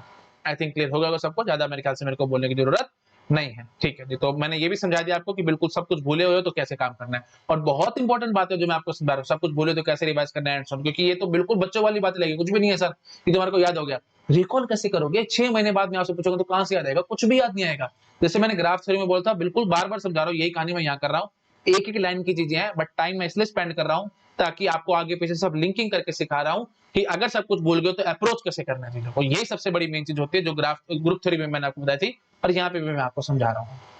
बहुत ध्यान रखना, ठीक है? गलतियां मत कर देना, नहीं तो चाहूं तो मैं 10-10 मिनट में सारे टॉपिक उड़ा सकता हूँ, लेकिन मैं उड़ा नहीं रहा हूँ, क्योंकि मैं उड़ा दूंगा तो फिर आप भी उड़ा दोगे, आप उड़ा दोगे तो फिर 6 महीने में आपको कुछ भी याद नहीं आएगा, ठीक है जी? चलिए ठीक है जी, ओके, करो नोट डाउन इसको, फिर मैं आगे बढ़ता हूँ। नोट डाउन कर लो, कर लिया? चलो भाई नेक्स्ट क्वेश्चन पे आते हैं। हाँ जी, अब देखो, in a connected planar bipartite graph of order 10 at most how many edges. अब देखो घुमा के क्वेश्चन, बड़ा ब्यूटीफुल क्वेश्चन है, इस टाइप से गेट एग्जाम में आया नहीं है, बट आगे आने वाले सालों में आ सकता है, ठीक है जी? बताओ भाई, in a connected planar bipartite graph of order 10 at most how many edges. आपको लगेगा कि ठीक है जी, प्लेनर कह रहे हैं, बाइपार्टाइट ग्राफ कह रहे हैं, और कनेक्टेड भी कह रहे हैं, तो ठीक है जी, बाइपार्टाइट भी तो सिंपल ही ग्राफ है, तो कनेक्टेड सिंपल प्लेनर ग्राफ की कहानी आप कर दोगे, तो आप क्या बोलोगे जी? E less than equal to 3n-6, है ना? तो आप क्या बोलोगे जी? Edges should be less than equal to 3 into 10, 3 into 10-6, तो E should be less than equal to 24, this is your answer। और ये गेट एग्जाम में आपको 24 ऑप्शन में जरूर मिलेगा, बट एक्चुअली ये गलत है, क्योंकि इसने बाइपार्टाइट कह रखा है। सिंपल ग्राफ तो नो डाउट ये है ही है, बट इसने बाइपार्टाइट साथ कहा, तो कोई ना कोई तो रीजन होगा, तो अब आपके मन में आना चाहिए बाइपार्टाइट ग्राफ कब होता है? जब उसके अंदर कोई ऑड लेंथ की साइकिल नहीं होती, तो मतलब ट्राइंगल इसमें नहीं होंगे। अगर ट्राइंगल नहीं होंगे तो हर एक रीजन कम से कम 4 एजेस से मिला करके बनेगा, और ये अभी मैं आपको थ्योरम प्रूव करके आया हूं। तो अगर in planar graph with no triangles, मतलब हर एक रीजन एटलीस्ट 4 एजेस से बाउंडेड है, तो E should be less than equal to 2n-4, E should be less than equal to 2n-4, but आप ये करके आ गए तो ये गड़बड़ हो जाएगी, तो इसलिए आंसर क्या निकलना चाहिए? E should be less than equal to 2n-4, तो ये शुड बी लेस देन और इक्वल टू कितना आएगा जी? ये 2 n कितना है जी? 10 है ना, तो 2 into 10-4, तो it should be less than equal to 16, तो it should be at most 16, ठीक है? प्लीज ध्यान रखना, तो at most how many edges? At most 16 is the answer, ठीक है? प्लीज जल्दबाजी में मिस्टेक मत कर देना, तो इसका आंसर 16 आएगा भी, 24 नहीं आएगा, ठीक है? आई थिंक समझ पा रहे होगे आप लोग मैं क्या कहने की कोशिश कर रहा हूँ। अब आपके मन में आ सकता है कि सर एटमोस्ट 16 है, तो एटमोस्ट 24 वाली बात भी तो ठीक है, क्योंकि जो क्वांटिटी 16 से छोटी है वो 24 से भी तो छोटी है। महाबकवास बात है भाई, अगर एटमोस्ट 24 करते तो 23 एजेस वाले को भी आप प्लेनर बोल के भागोगे, लेकिन यहाँ पे मैं भी आपको बता के भी 23 एज वालों को आप प्लेनर नहीं कह सकते, क्योंकि E less than equal to 16 में ही हम कह पाएंगे। आई थिंक आप समझ पा रहे होगे मैं क्या करने की कोशिश कर रहा हूँ। ठीक है जी, ज्यादा बोलने की जरूरत नहीं है मेरे को, जितना बोलूंगा उतनी कंफ्यूजन पैदा होंगी, नहीं समझा तो वीडियो को रिवाइंड करिए, तक मैं बार बार रिपीट नहीं करूंगा चीजें। चलो ठीक है जी, नोट डाउन कर लो इस चीज को, ठीक है। हाँ जी, और वही सब बातें मैं बार बार रिपीट नहीं करना चाहता कि अगर वही, अब चलो नेक्स्ट क्वेश्चन ही दिखा देता हूँ, मेरे ख्याल क्वेश्चन ही है। हाँ, बहुत अच्छी बात है, देखो इसको नोट डाउन कर लो आप, तो क्वेश्चन के थ्रू मैं आपको ये सारी चीजें क्लियर करता हूँ। देखो कनेक्टेड, ये वही बात है, मैंने अपने टाइम बचाने के लिए लिखा हुआ connected bipartite graph of order 10। आपसे पूछ रहे हैं क्या स्टेटमेंट ट्रू होगी। Connected bipartite graph of order 10 मैंने दिया हुआ है, अभी मैं आपको समझाया कि E should be less than equal to 16, तो planar E less than equal to 16 है ना। कनेक्टेड बाइपार्टाइट प्लेनर ग्राफ, तो कनेक्टेड बाइपार्टाइट तो दे ही रखा है, प्लीज आराम से समझो, है ना। कनेक्टेड बाइपार्टाइट तो दे ही रखा है, तो फिर वही बात है, प्लेनर वाली बात ही रह जाएगी, जैसे मैंने आपको पहले बोला, बार बार चीजें नहीं रिपीट करूंगा मैं। हाँ जी, तो प्लेनर शुड बी लेस, तो अगर प्लेनर है तो ई should be less than equal to 16, तो directly E greater than equal to 17 है तो वो नॉट प्लेनर रहेगा, है ना, क्योंकि वन वे थ्योरम है ना। तो ये हो गया जी डायरेक्ट, ये हो गया जी कॉन्ट्रापोजिटिव। कन्वर्स क्या होगा जी, E less than equal to 16 implies P, ये हो गया जी कन्वर्स। और इनवर्स क्या होगा जी, not P implies E should be greater than equal to 17। अब बस वही सब मैंने लिखा हुआ है, मैंने क्या क्या रखा है, if P then E should be less than equal to 16, ये वही चीज है, डायरेक्ट है, ये तो ऑब्वियस ही बात है, ट्रू है। अच्छा जी, if E is equal to 15 then P, मतलब पी मतलब प्लेनर, तो अगर ई 15 है तो फिर वो प्लेनर ही होगा, तो डायरेक्टली इनडायरेक्टली मैं ये कहना चाहता हूँ कि if E less than equal to 16, तो फिर वो 15 लेस देन इक्वल टू 16 ना भाई, तो शुड बी प्लेनर, तो कन्वर्स कन्वर्स ट्रू नहीं होता, ये बात गलत है। क्या आई थिंक आप समझ पा रहे होगे। हाँ जी, और ठीक है, ज्यादा नहीं बोलता मैं, आगे बढ़ते हैं कि if E greater than equal to 17 then non planar, if E greater than equal to 17 then non planar, E greater than equal to 17 then non planar, ये कहां से निकल के आएगा जी, यहां से निकल के आएगा, कॉन्ट्रापोजिटिव, ये बात बिल्कुल ठीक है। और if non planar then E should be greater than equal to 17, non planar then E should be greater than equal to 17, ये इनवर्स है, ये बात भी बिल्कुल गलत हो गई। ठीक है जी, तो लॉजिक स्टाइल से हम लोग देख चुके हैं, है ना, ये दोनों ठीक है और ये दोनों फॉल्स है। तो एमएसक्यू के क्वेश्चन आ रहे हैं ना आजकल, तो एमएसक्यू के हिसाब से क्वेश्चन बन सकते हैं, तो प्लीज बहुत ध्यान रखना, इस टाइप के क्वेश्चन गेट एग्जाम में आ सकते हैं। बार बार समझाता हूँ, लॉजिक और ग्राफ थ्योरी को मिक्स करके ये क्वेश्चन हमने बना रखा है। अच्छा, इसी क्वेश्चन में ना मैं एक ऑप्शन और डालता हूं, मैं देखता हूं आप लोग आंसर कर पाते हो कि नहीं, क्योंकि चीजों की ना लिंकिंग करनी आनी चाहिए। मैं रेड पेन से लिखना क्योंकि ऑप्शन थोड़ा सा अलग होगा और बड़ा ब्यूटीफुल ऑप्शन होगा। मैं आपको बोलूं कि if E is equal to 7 then कितना, एक मिनट रुको मैं देख लेता हूँ, 10 है ना, हाँ तो लो भाई हम ऐसे करते हैं, if E is equal to 9 then planar, बोलो भाई क्या कहोगे। बहुत ध्यान से करना इस टाइप के क्वेश्चन को, ठीक है, यहाँ पे आप फंस सकते थे, मैं यहीं पे बोलना चाह रहा था लेकिन मैंने अपने आप को रोक लिया था। अब मैं यहाँ पे आपको समझाता हूँ, देखो अगर E9 होगा तो वो प्लेनर होगा, क्या ये बात ठीक है। आप बोलोगे कि सर यहीं से हम चेक कर पाएंगे, लॉजिक के थ्रू तो आपको लगेगा कि नहीं ये स्टेटमेंट फॉल्स है, क्योंकि E less than equal to 16 है, तो 9 is less than equal to 16, तो प्लेनर, तो वही बात है, कन्वर्स होगा, कन्वर्स होगा तो इसका मतलब ये स्टेटमेंट हमारी फॉल्स हो जाएगी, क्योंकि converse need not be true. But ध्यान से समझो, अभी मैंने क्या बोला, converse need not be true, हो भी सकता है नहीं भी हो सकता, है ना। तो वही बात है, तो यहाँ पे तो हमने बोल दिया कि ठीक है, ये तो क्योंकि ये स्टेटमेंट कहने का मतलब क्या होगा, दिस इज ऑलवेज ट्रू ना, तो ये बात फॉल्स होगी। अब यहाँ पे ये चीज जरा ध्यान से समझो, एजिस मैंने 9 ली है, मैंने पहले क्या बोल रखा है, connected bipartite graph of order 10, connected bipartite graph of order 10 में लिया, और एजिस मैंने 9 ले रखी है, 10 मतलब वर्टिसेस 10 है और एजिस हमारे पास 9 है, तो पक्की बात है, और ये कनेक्टेड साथ में है, तो पक्की बात है ये ट्री निकलेगा। और एवरी ट्री, आपको पता, मैं वैसे आगे आपको पढ़ाऊंगा, every tree is a bipartite graph, क्योंकि उसमें ऑड लेंथ के साइकिल नहीं है, सीधी सी बात है, मैंने आपको बाइपार्टाइट में समझा रखा, नहीं आ जाता तो बाइपार्टाइट जो स्पेशल ग्राफ को मैंने वीडियो बनाया था उसमें बाइपार्टाइट ग्राफ के बारे में समझाया था, वो आप चेक कर सकते हैं, क्योंकि ऑड लेंथ की साइकिल नहीं है, साइकिल तो है ही नहीं ना, ट्री है तो साइकिल ही नहीं है। तो अगर 9 एजेस है और कनेक्टेड है तो पक्की बात है डायरेक्टली इनडायरेक्टली वो एक ट्री है, ट्री है तो पक्की बात है भाई उसने प्लेनर होना ही होना है, every tree is a planar graph, ठीक है। आई थिंक आप समझ पा रहे होगे मैं क्या करने की कोशिश कर रहा हूं। तो आपको लॉजिक के थ्रू लग रहा था कि स्टेटमेंट फॉल्स है, बट एक्चुअली ये चीज एकदम ट्रू निकल आई है, प्लीज ध्यान रखना।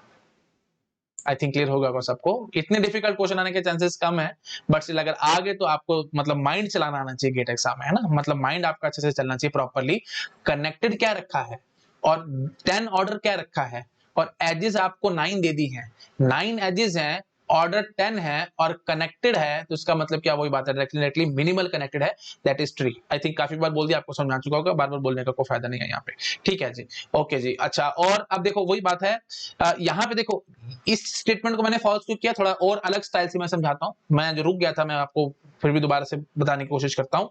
E इज इक्वल टू 15 है और मैंने कह दिया कि प्लेनर होना चाहिए। देखो एक्चुअली ये बात थोड़ी सी गड़बड़ हो सकती है, क्यों? मतलब वही बात है, फॉल्स क्यों है? क्योंकि मैं कह सकता हूं कि E15 एजिस 15 लूं और ऑर्डर 10 लूं और एक कनेक्टेड बाइपार्टाइट ग्राफ बनाने की कोशिश कर रहा हूं, तो इसके अंदर मैं K33 एज ए सब ग्राफ बना सकता हूं, और K33 एज ए सब ग्राफ बनाने में कामयाब होगा तो मैं बोल दूंगा by Kuratowski's theorem it will not be a planar graph. तो मैं कोशिश करता हूं, देखो आपको ये चीज याद होनी चाहिए, K33 में कितनी एजेस होती हैं जी? 9 एजेस होती हैं, है ना? 9 एजेस होती हैं, और K33 का मतलब कितना होगा जी? 6 वर्टिसेस आप यहाँ पे खर्च कर चुके हो, 6 वर्टिसेस 9 एजेस आप खर्च कर चुके हो, और आपने कितने वर्टिसेस का बाइपार्टाइट ग्राफ रखा है? 10 वर्टिसेस का। तो आपके पास कितने वर्टिसेस बचे हैं जी? 4 वर्टिसेस बचे हैं, ठीक है जी, 4 वर्टिसेस बचे हैं, और 9 एजेस थी, और टोटल यहाँ पे आपने 15 दिखा रखी थी, तो 6 एजेस बची हैं, ठीक है जी, 6 एजेस बची हैं। तो अब एक बात कॉमन सेंस ये सोचो, 4 वर्टिसेस है और 6 एजेस हैं, तो कोई टेंशन वाली बात नहीं है, मैं उनको कनेक्टेड कर सकता हूँ। बाकी जो K33 हमने लिए थे 6 वर्टिसेस यहाँ से आपने K33 बना लिया था, 4 वर्टिसेस बचे हुए हैं आपके पास, ऐसे समझो भाई। देखो ये देखो ये K33 आप पूरा कंप्लीट कर लेना, मैं यहाँ पे टाइम पास नहीं करूंगा। अब आपके पास 4 वर्टिसेस बचे हैं, 4 वर्टिसेस चाहे वो 4 तरह यहाँ बनाओ चाहे कहीं भी बनाओ, मेरे को उससे कोई मतलब नहीं है। मेन बात क्या है कि आपके पास 4 वर्टिसेस बचे हुए हैं, दो दो ऐसे बना लो चाहो, ठीक है। अब मैं क्या कहूंगा, ये पूरा K33 था, अब ये तो पूरा कनेक्टेड था, अब यहां से एक एज इस पे डाल देना, एक एज इधर डाल देना, ठीक है जी। उसके बाद फिर एक एज इधर डाल देना, है ना, और 1 2 3 और एक एज बेशक से यहाँ पे भी डाल देना। रफली मैं काम कर रहा हूं, मतलब मैं आपको बस मेन बात समझाना चाहता हूं, मैं पूरा डिटेल में नहीं जा रहा हूं, मैं सिर्फ समझाना चाहता हूं कि कनेक्टेड बाइपार्टाइट ग्राफ में बना सकता हूं जिसके अंदर K33 एज ए सब ग्राफ बैठा होगा और उसके अंदर एजेस 15 होंगी। बस ये चीज मैं कर पा रहा ना, तो मैं सिंपली क्या बोल के भाग जाऊंगा कि if is equal to 15 then planar, ये बात बिल्कुल गलत होगी, है ना, क्योंकि मैं इज इक्वल टू 15 को ट्रू कर पा रहा हूं और प्लेनर को फॉल्स कर पा रहा हूं। तो ये चीज आई थिंक आप समझ पा रहे हो, ज्यादा मेरे ख्याल से बोलने की जरूरत नहीं है। ये मैं ये कहना चाहता हूं, देखो भाई, इसको मैं लॉजिक स्टाइल में लिखूं तो क्या लिखूंगा भाई? E is equal to 15 implies planar. तो इस चीज को मैं ट्रू और इस चीज को मैं फॉल्स करने में कामयाब हो चुका हूं, तो बाय लॉजिक मैं क्या कह दूंगा, ये स्टेटमेंट हमारी फॉल्स है। बस ज्यादा मेरे ख्याल से मेरे को बोलने की जरूरत नहीं है, वीडियो बहुत ज्यादा लंबा होगा, ऑलरेडी 1 घंटे से ऊपर जा चुका है। मेरे को इतना था कि 30 मिनट्स में ओवर कर दूंगा, बट अभी बहुत ज्यादा टाइम लग चुका है, ठीक है जी। आई थिंक समझ में आ गया होगा सबको मैं क्या कहने की कोशिश कर रहा हूं, ठीक है जी। तो इसलिए ये स्टेटमेंट हमारी फॉल्स है। तो डायरेक्टली मैंने आपको प्रूफ भी दे दिया इस चीज का, E is equal to 15 then planar, ये वाला स्टेटमेंट फॉल्स क्यों है? क्योंकि मैं इसको ट्रू और इसको फॉल्स कर पा रहा हूं। हाँ, अगर किसी भी तरीके से इसको ट्रू और इसको फॉल्स नहीं कर पा रहा होता तो शायद ये स्टेटमेंट भी ट्रू निकल के आ जाती, ठीक है। आई थिंक आप समझ पा रहे हो। तो मतलब मेन बात क्या है कि ब्लाइंडली लॉजिक पे आपको रिलाई नहीं करना, थोड़ा सा आपको कॉमन सेंस वैसे गेट एग्जाम में लगानी चाहिए, ठीक है। बट चांसेस बहुत कम है कि इतना डीप में क्वेश्चंस आएंगे, तो इसलिए आप लॉजिक से ऊपर ऊपर से काम कर सकते हो। तो पहले लॉजिक से काम कर लेना, ठीक है, लॉजिक से काम कर लेना, और जो लॉजिक से आपको स्टेटमेंट फॉल्स लग रही होगी उस पर थोड़ा सा कॉमन सेंस से सोच के देख लेना कि कहीं इसमें K33 या K5 एज ए सब ग्राफ बना सकता हूं कि नहीं, ठीक है। तो बाइपार्टाइट की कहानी थी, तो मेरे को K33 की याद आई और मैंने बोल दिया कि हाँ जी ठीक है जी, E इज इक्वल टू 15 के साथ मैं कनेक्टेड बाइपार्टाइट ग्राफ बना सकता हूं 10 वर्टिसेस में, जिसके अंदर K33 जैसे सब ग्राफ आ सकता है। बस आ सकता है तो वही बात खत्म होगी, मैं बोल दूंगा कि स्टेटमेंट हमारी फॉल्स है, क्योंकि K33 जैसे सब ग्राफ आते ही वो ग्राफ हमारा नॉन प्लेनर बनना ही बनना है, ठीक है। और ये तो प्लेनर कहने की गारंटी कर रहा था, तो नई बात बनेगी, ठीक है जी। आई थिंक क्लियर हो गया होगा सबको, नोट डाउन कर लो, ठीक है। तो गेट एग्जाम में आपको ऐसे ही करना है, पहले लॉजिक से सारा कुछ, जो ट्रू लग रहा है उसमें तो कोई टेंशन नहीं होगी, जो लॉजिक से आपको फॉल्स लग रहा है उस केस में आपको थोड़ा सा कॉमन सेंस से सोचना पड़ सकता है कि कहीं दिक्कत ना हो जाए। जैसे ये स्टेटमेंट हमारे को लॉजिक से फॉल्स लग रही थी कि if E is equal to 9 then planar, तो बट उसको फिर मैं किसी और तरीके से प्रूव कर गया ट्रू, ठीक है। लॉजिक इन द सेंस वही वन वे थ्योरम है ना, तो वन वे थ्योरम के हिसाब से मैं ये कहना चाह रहा था, समझ गए ना भाई, ये वन वे थ्योरम है। ये देखो आराम से, planar implies E should be less than equal to 16, ये E less than equal to 16 कहां से निकाला है? ये प्रीवियस क्वेश्चन से मैंने आपको निकाल करके समझाया था, आई थिंक याद आ रहा होगा आप लोगों को, है ना। हाँ जी, तो अगर इस टाइप से क्वेश्चन आया, कुछ भी याद नहीं आ रहा, सिंपल डायरेक्ट ये क्वेश्चन आया है, तो connected bipartite graph of order 10 इसने दे दिया, तो पहले यहीं से निकाल लेना कि उसमें एजेस कितनी हो सकती हैं। तो आप यहीं से एजेस निकाल लोगे कि उसके अंदर एजेस हो सकती हैं जी 16, at most 16 by previous question, ये हमने जो फॉर्मूला वगैरह निकाल रखा था, E should be less than equal to 2n - 4, ठीक है। तो ये क्वेश्चन आया गेट एग्जाम में, तो आप बोलोगे कि E should be less than equal to 2n - 4। पहले तो ऑप्शन को एनालाइज किया करो, ऑप्शन को एनालाइज करने से समझ में आएगा कि एजेस से हम लोग कुछ कुछ कहानी करने की कोशिश कर रहे हैं। तो E should be less than equal to 2n - 4 आपको याद आ जाएगा, और उससे फिर हमारे को समझ में आ जाएगा कि E should be less than equal to how many, क्योंकि ऑर्डर हमारे पास 10 गिवन था, तो 10 भर के और E should be less than equal to 16 आप निकाल लोगे। अब edges less than equal to 16 निकालते फिर आपके मन में थ्योरम आना चाहिए था कि planar should be less than equal to 16, planar implies E should be less than equal to 16, ये डायरेक्ट है और ये कॉन्ट्रापोजिटिव है। ये दोनों तो ट्रू होने ब्लाइंडली जो ये ऑप्शन इस टाइप से नजर आएंगे आप उन पे टिक लगा दोगे, बट जो ऑप्शंस फॉल्स निकल के आ रहे हैं मतलब कन्वर्स और इनवर्स, ये इसको क्या कहा जाता है, these need not be true. ठीक है, ये ट्रू हो भी सकता है नहीं भी, बट वन वे थ्योरम क्या है तो ये पक्की बात है फॉल्स निकलेंगे, ये आपको पता है ये हमेशा फॉल्स निकलेंगे। हाँ, बट वही बात है कि कई बार एक्सेप्शंस निकल के आएंगे, जब ये स्टेटमेंट हमारी फॉल्स निकलेंगे, ये दोनों हमारे को पता है फॉल्स है, वहां पे फिर आपको एक बार चेक करके देख लेना, जैसे यहाँ पे देखा हमने कि e is equal to 9 then planar, और ये e is equal to 9 वाली बात मतलब 9 less than equal to 16 then planar, तो ये कन्वर्स वाली बात थी जो कि हमारे को पता है कि फॉल्स होनी चाहिए थी बाय लॉजिक, बट एक्चुअली फिर हमने देखा कि किसी और स्टाइल से कि हम इसको ट्रू प्रूव करके आ चुके हैं, तो थोड़ा सा वहां पे जो फॉल्स निकल के आ रहा होगा बाय लॉजिक, तो आपको कॉमन सेंस से थोड़ा सा चेक करना पड़ेगा। आई थिंक मैंने काफी बार बोल दिया, आपको समझ में आ गया होगा, जितना ज्यादा बोलूंगा उतना टाइम बर्बाद होगा, वीडियो को रिवाइंड करके देखो, अगर आपको जरा सा भी डाउट है तो बार बार बोलूंगा तो आप भी इरिटेट हो जाओगे कि पता नहीं क्या बार बार बोलते जा रहे हैं सर। ठीक है जी, कर लो इसको नोट डाउन आराम से, फिर मैं थोड़ा सा और आगे बढ़ता हूँ। ठीक है जी, तो बस लास्ट टाइम बोल रहा हूँ, लॉजिक से जो ट्रू आ गया कंफर्म है, कोई टेंशन वाली बात नहीं, बट लॉजिक से जो फॉल्स आ गया फिर वहां पे दिक्कत आ जाएगी, वहां पे फिर आपको थोड़ा सा इधर उधर से कॉमन सेंस लगा करके देख लेना भाई शायद कुछ गड़बड़ ना हो रही हो। ठीक है जी, आई थिंक नोट डाउन कर लेना, सबको समझ में आ गया होगा, आगे बढ़ रहा हूँ मैं। ठीक है जी, अब देखो proof K33 is non planar, तो वही बात है, मैं कैसे प्रूव करूंगा उसको, क्या K33 इज नॉन प्लेनर, तो ये क्या है भाई, ये K33 कंप्लीट बाइपार्टाइट ग्राफ है, कंप्लीट बाइपार्टाइट ग्राफ है, और कंप्लीट बाइपार्टाइट है तो इसका मतलब ऑब्वियस सी बात है ये कनेक्टेड भी है। कंफ्यूज मत हो जाना भाई, ये जो सी सी लिखा था कंप्लीट नहीं था, कनेक्टेड था। ठीक है, हाँ जी, तो कनेक्टेड की कहानी हम लोग कर रहे हैं। ठीक है जी, तो कनेक्टेड भी है ही है।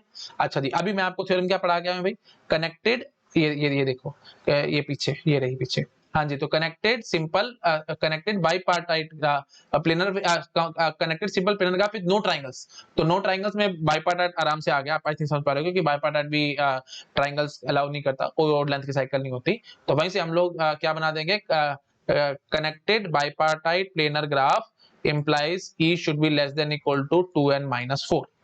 ठीक है, हाँ, तो अब वही बात है, ये क्या हो गया जी डायरेक्ट, तो कॉन्ट्रा पॉजिटिव क्या हो गया जी, e greater than 2n minus 4, e should be less than equal to, तो e greater than 2n minus 4 implies not connected bipartite planar graph।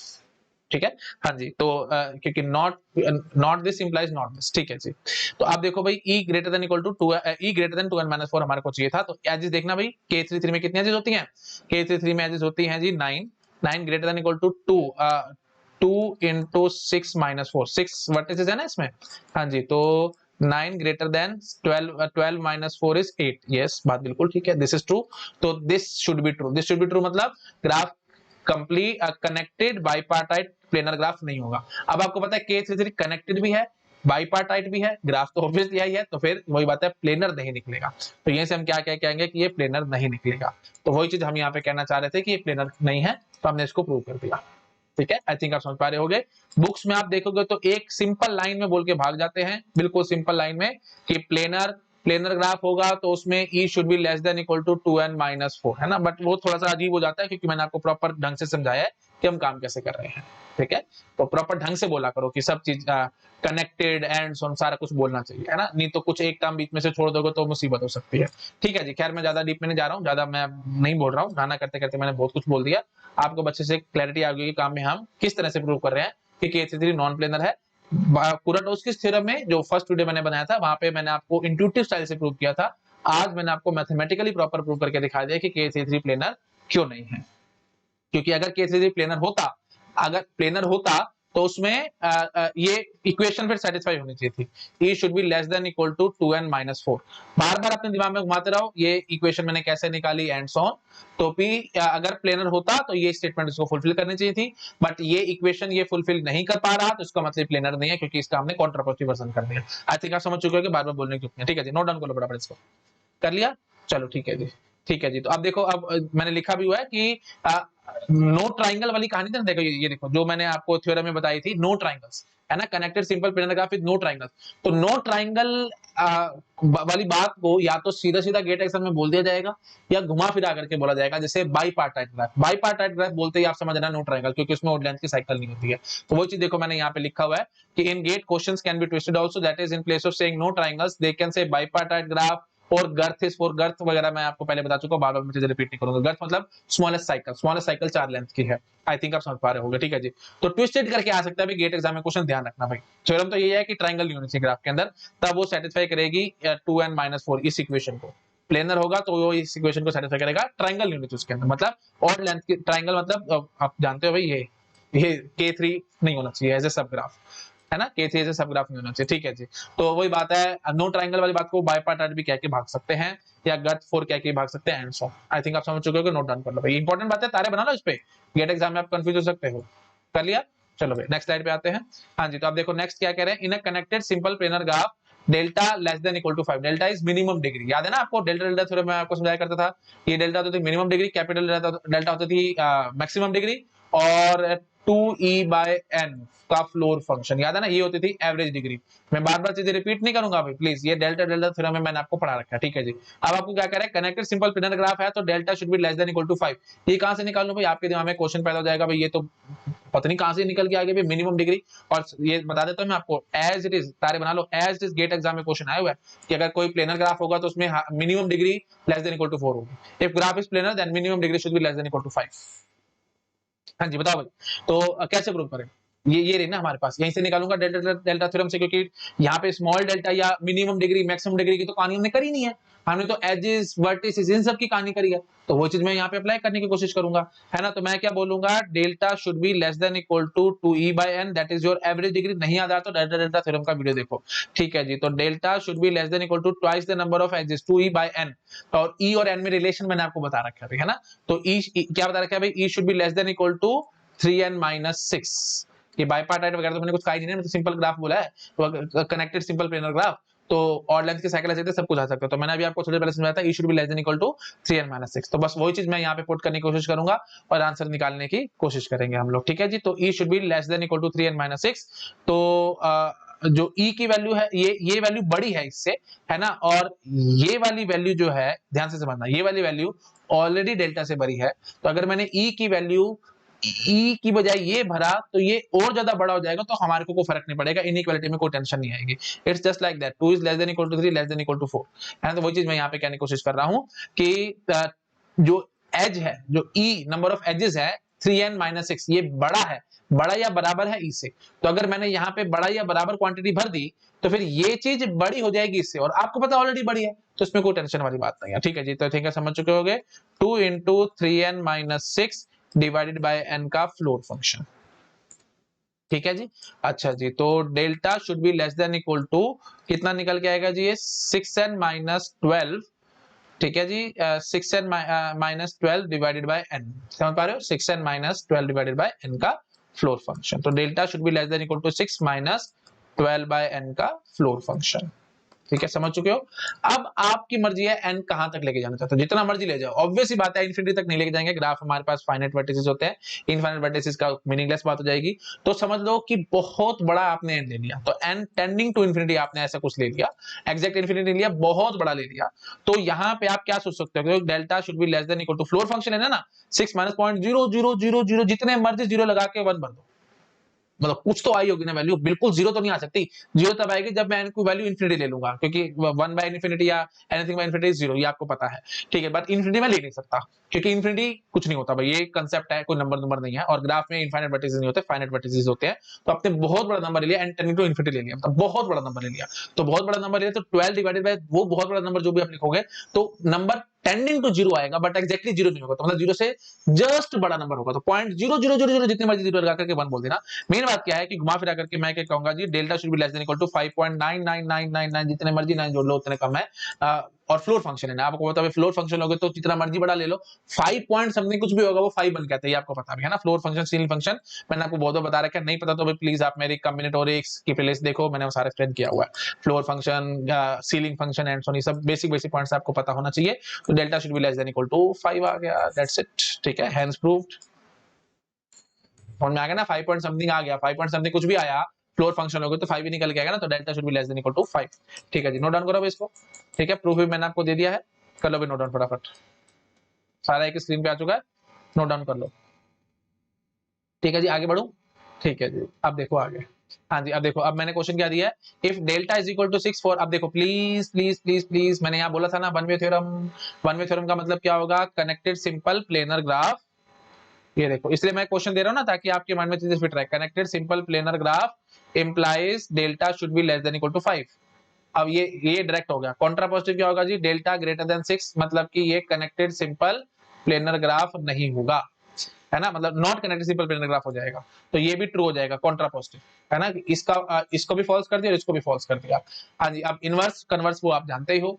तो delta less than equal to 5 हुआ तो इसका मतलब वो कनेक्टेड सिंपल प्लेनर ग्राफ होगा, बकवास है बात, क्योंकि ये क्या होगा जी, कन्वर्स। और इनवर्स क्या होगा जी, इनवर्स होगा जी not connected simple planar graph, तो इसका मतलब उसमें delta should be greater than 6, ये बात भी बकवास है। ठीक है, आई थिंक आप समझ पा रहे होगे।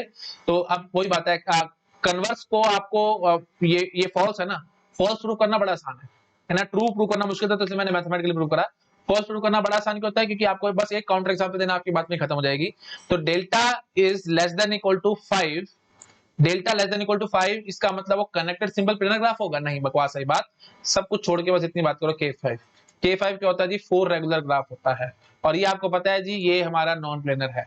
तो 4 रेगुलर ग्राफ है, तो मतलब minimum degree, maximum degree, average degree सारी बराबर है, डेल्टा यहाँ पे 4 है। तो मैंने आपको एक ऐसा ग्राफ दिखाया था जिसमें डेल्टा 4 है बट वो प्लेनर नहीं निकला, तो मतलब ये चीज ट्रू हो चुकी है और इस चीज को मैं फॉल्स प्रूव कर चुका हूं, बस वही बात खत्म हो गई। तो ये कन्वर्स जो हमारा फॉल्स हो गया, बस यही चीज इनवर्स में आप कॉपी पेस्ट कर सकते हो। मैं आपको बार-बार समझाता हूं, कन्वर्स और इनवर्स एकदम इक्विवेलेंट होते हैं। ठीक है जी, आई थिंक क्लियर हो गया होगा सबको, मैं क्या कहने की कोशिश कर रहा हूं, नोट डाउन करो फटाफट। कर लिया? हाँ जी, अब देखो, अब आपसे क्वेश्चन फटाफट से सॉल्व होगा। डेल्टा इज इक्वल टू 6 मैंने दे दिया, 6 देने का मतलब क्या हुआ कि delta less than equal to 5। ये देखो मैं आपको क्या क्या आया हूं, अगर कनेक्टेड सिंपल प्लेनर ग्राफ होगा तो delta should be less than equal to 5, यही है ना भाई, कनेक्टेड सिंपल प्लेनर ग्राफ होगा तो delta should be less than equal to 5। हाँ जी, तो अब डेल्टा मैंने 6 ले लिया है, तो अगर मैंने डेल्टा इज इक्वल टू 6 ले लिया तो मतलब ये चीज फॉल्स है, तो ये चीज भी फॉल्स होगी, तो इसका मतलब कनेक्टेड सिंपल प्लेनर ग्राफ वो नहीं होगा, कनेक्टेड सिंपल प्लेनर ग्राफ वो नहीं होगा। ठीक है जी, तो डेल्टा इज इक्वल टू 6 ले लिया, then for connected simple graph, तो आप समझ पा रहे हो भाई, कनेक्टेड सिंपल तो क्या रखे, तो अब प्लेनर पे सारी सुई कहां पे आके अटकेगी, प्लेनर पे आके अटकेगी, क्योंकि कनेक्टेड सिंपल तो मैंने पहले ही बोल रखा है। आई थिंक आप समझ पा रहे होगे। तो प्लस प्लेनर और नॉन प्लेनर की कहानी हमारे को करनी है। डेल्टा इज इक्वल टू 6 कह दिया, तो ये फॉल्स हुआ, कनेक्टेड सिंपल प्लेनर ग्राफ वाली बात फॉल्स हो चुकी है, कनेक्टेड सिंपल प्लेनर ग्राफ वाली बात फॉल्स हो चुकी है, और कनेक्टेड सिंपल तो ऑलरेडी ट्रू है, मतलब प्लेनर ही फॉल्स होगा, तो मतलब डेल्टा इज इक्वल टू 6 होगा तो प्लेनर नहीं होगा, तो मतलब डेल्टा इज इक्वल टू 6 मतलब नॉन प्लेनर, ये बात बिल्कुल ठीक हो जाएगी। मेयर मेयर प्लेनर बकवास है, प्लेनर बात बकवास है, not planar is the true option. I think आप समझ पा रहे होगे, कॉन्ट्रा पॉजिटिव वर्जन से मैंने आपको उस बात को प्रूव कर दिया। नोट डाउन कर लो फटाफट।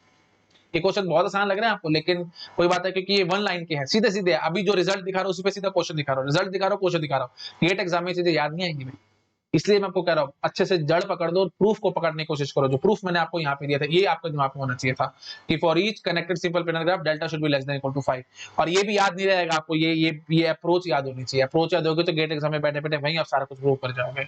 और आए भी क्वेश्चन प्लीज मैं बार-बार समझा रहा हूँ, नोट डाउन कर लो भाई इसको। ठीक है, चलो भाई आगे बढ़ते हैं। हाँ जी, delta is equal to 4 for connected simple graph then it will be what, delta is equal to 4। अभी मैं आपको क्या समझा के आया हूँ, मैं बार-बार लिख रहा हूं तो आप भी लिखो, connected simple planar graph implies delta should be less than equal to 5।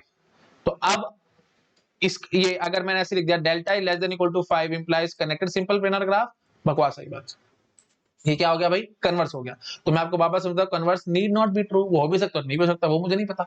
हाँ जी, तो डेल्टा इज इक्वल टू 4 मैंने कह दिया, और क्या कहते हैं, कनेक्टेड सिंपल ग्राफ तो है ही है, then it will be planar non planar, तो मैं क्या बोल के आऊंगा, मे और मे नॉट बी प्लेनर। ऐसे मत बोल देना कि प्लेनर, या ऐसे मत बोल देना नॉन प्लेनर, मैं इस बात की गारंटी थोड़ी कुछ कर सकता हूं। देखो कनेक्टेड सिंपल प्लेनर ग्राफ है तो delta should be less than equal to 5, ये बात हमारे को पता है, this is one way theorem. तो इसका contrapositive delta greater than equal to 6, तो कनेक्टेड सिंपल प्लेनर ग्राफ वो नहीं रहेगा, कॉन्ट्रा पॉजिटिव हो चुका है। अब ये क्या जी, इनवर्स है, सॉरी ये क्या है, कन्वर्स है। Delta less than equal to 5 implies this, inverse क्या होगा जी, not CSPG implies delta greater than equal to 6, ये हो गया जी इनवर्स।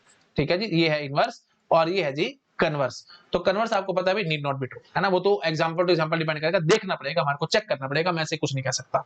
आई थिंक याद आ रहा होगा, नहीं याद आता तो लॉजिक देखो भाई, मैं यहाँ पे बार-बार चीजें रिपीट नहीं कर सकता। ठीक है जी, तो ये बात आएगी, इसलिए हम इस पे किस पे टिक लगा के आएंगे, मे और मे नॉट बी प्लेनर, हो भी सकता है नहीं भी हो सकता। सिंपल बात है भाई, डेल्टा इज इक्वल टू 4 मैंने कह रखा है ना, तो वही बात है, K5 ले लो, K5 क्या है भाई, 4 रेगुलर ग्राफ है ना, मतलब डेल्टा जो स्मॉल डेल्टा है वो भी 4 है, और कैपिटल डेल्टा भी 4 है। रेगुलर का मतलब क्या है भाई, है ना, मिनिमम मैक्सिमम और एवरेज सब बराबर है, सारा का सारा 4 है, डिग्री 4 है ना, तो फिर बात है K5 तो नॉन प्लेनर है ना, और कनेक्टेड सिंपल तो है ही है। अच्छा जी, और साथ साथ कोई और डेल्टा 4 लेके बना लो, कोई भी और ग्राफ बना करके देख लेना, है ना, और वो शायद प्लेनर भी आ सकता है।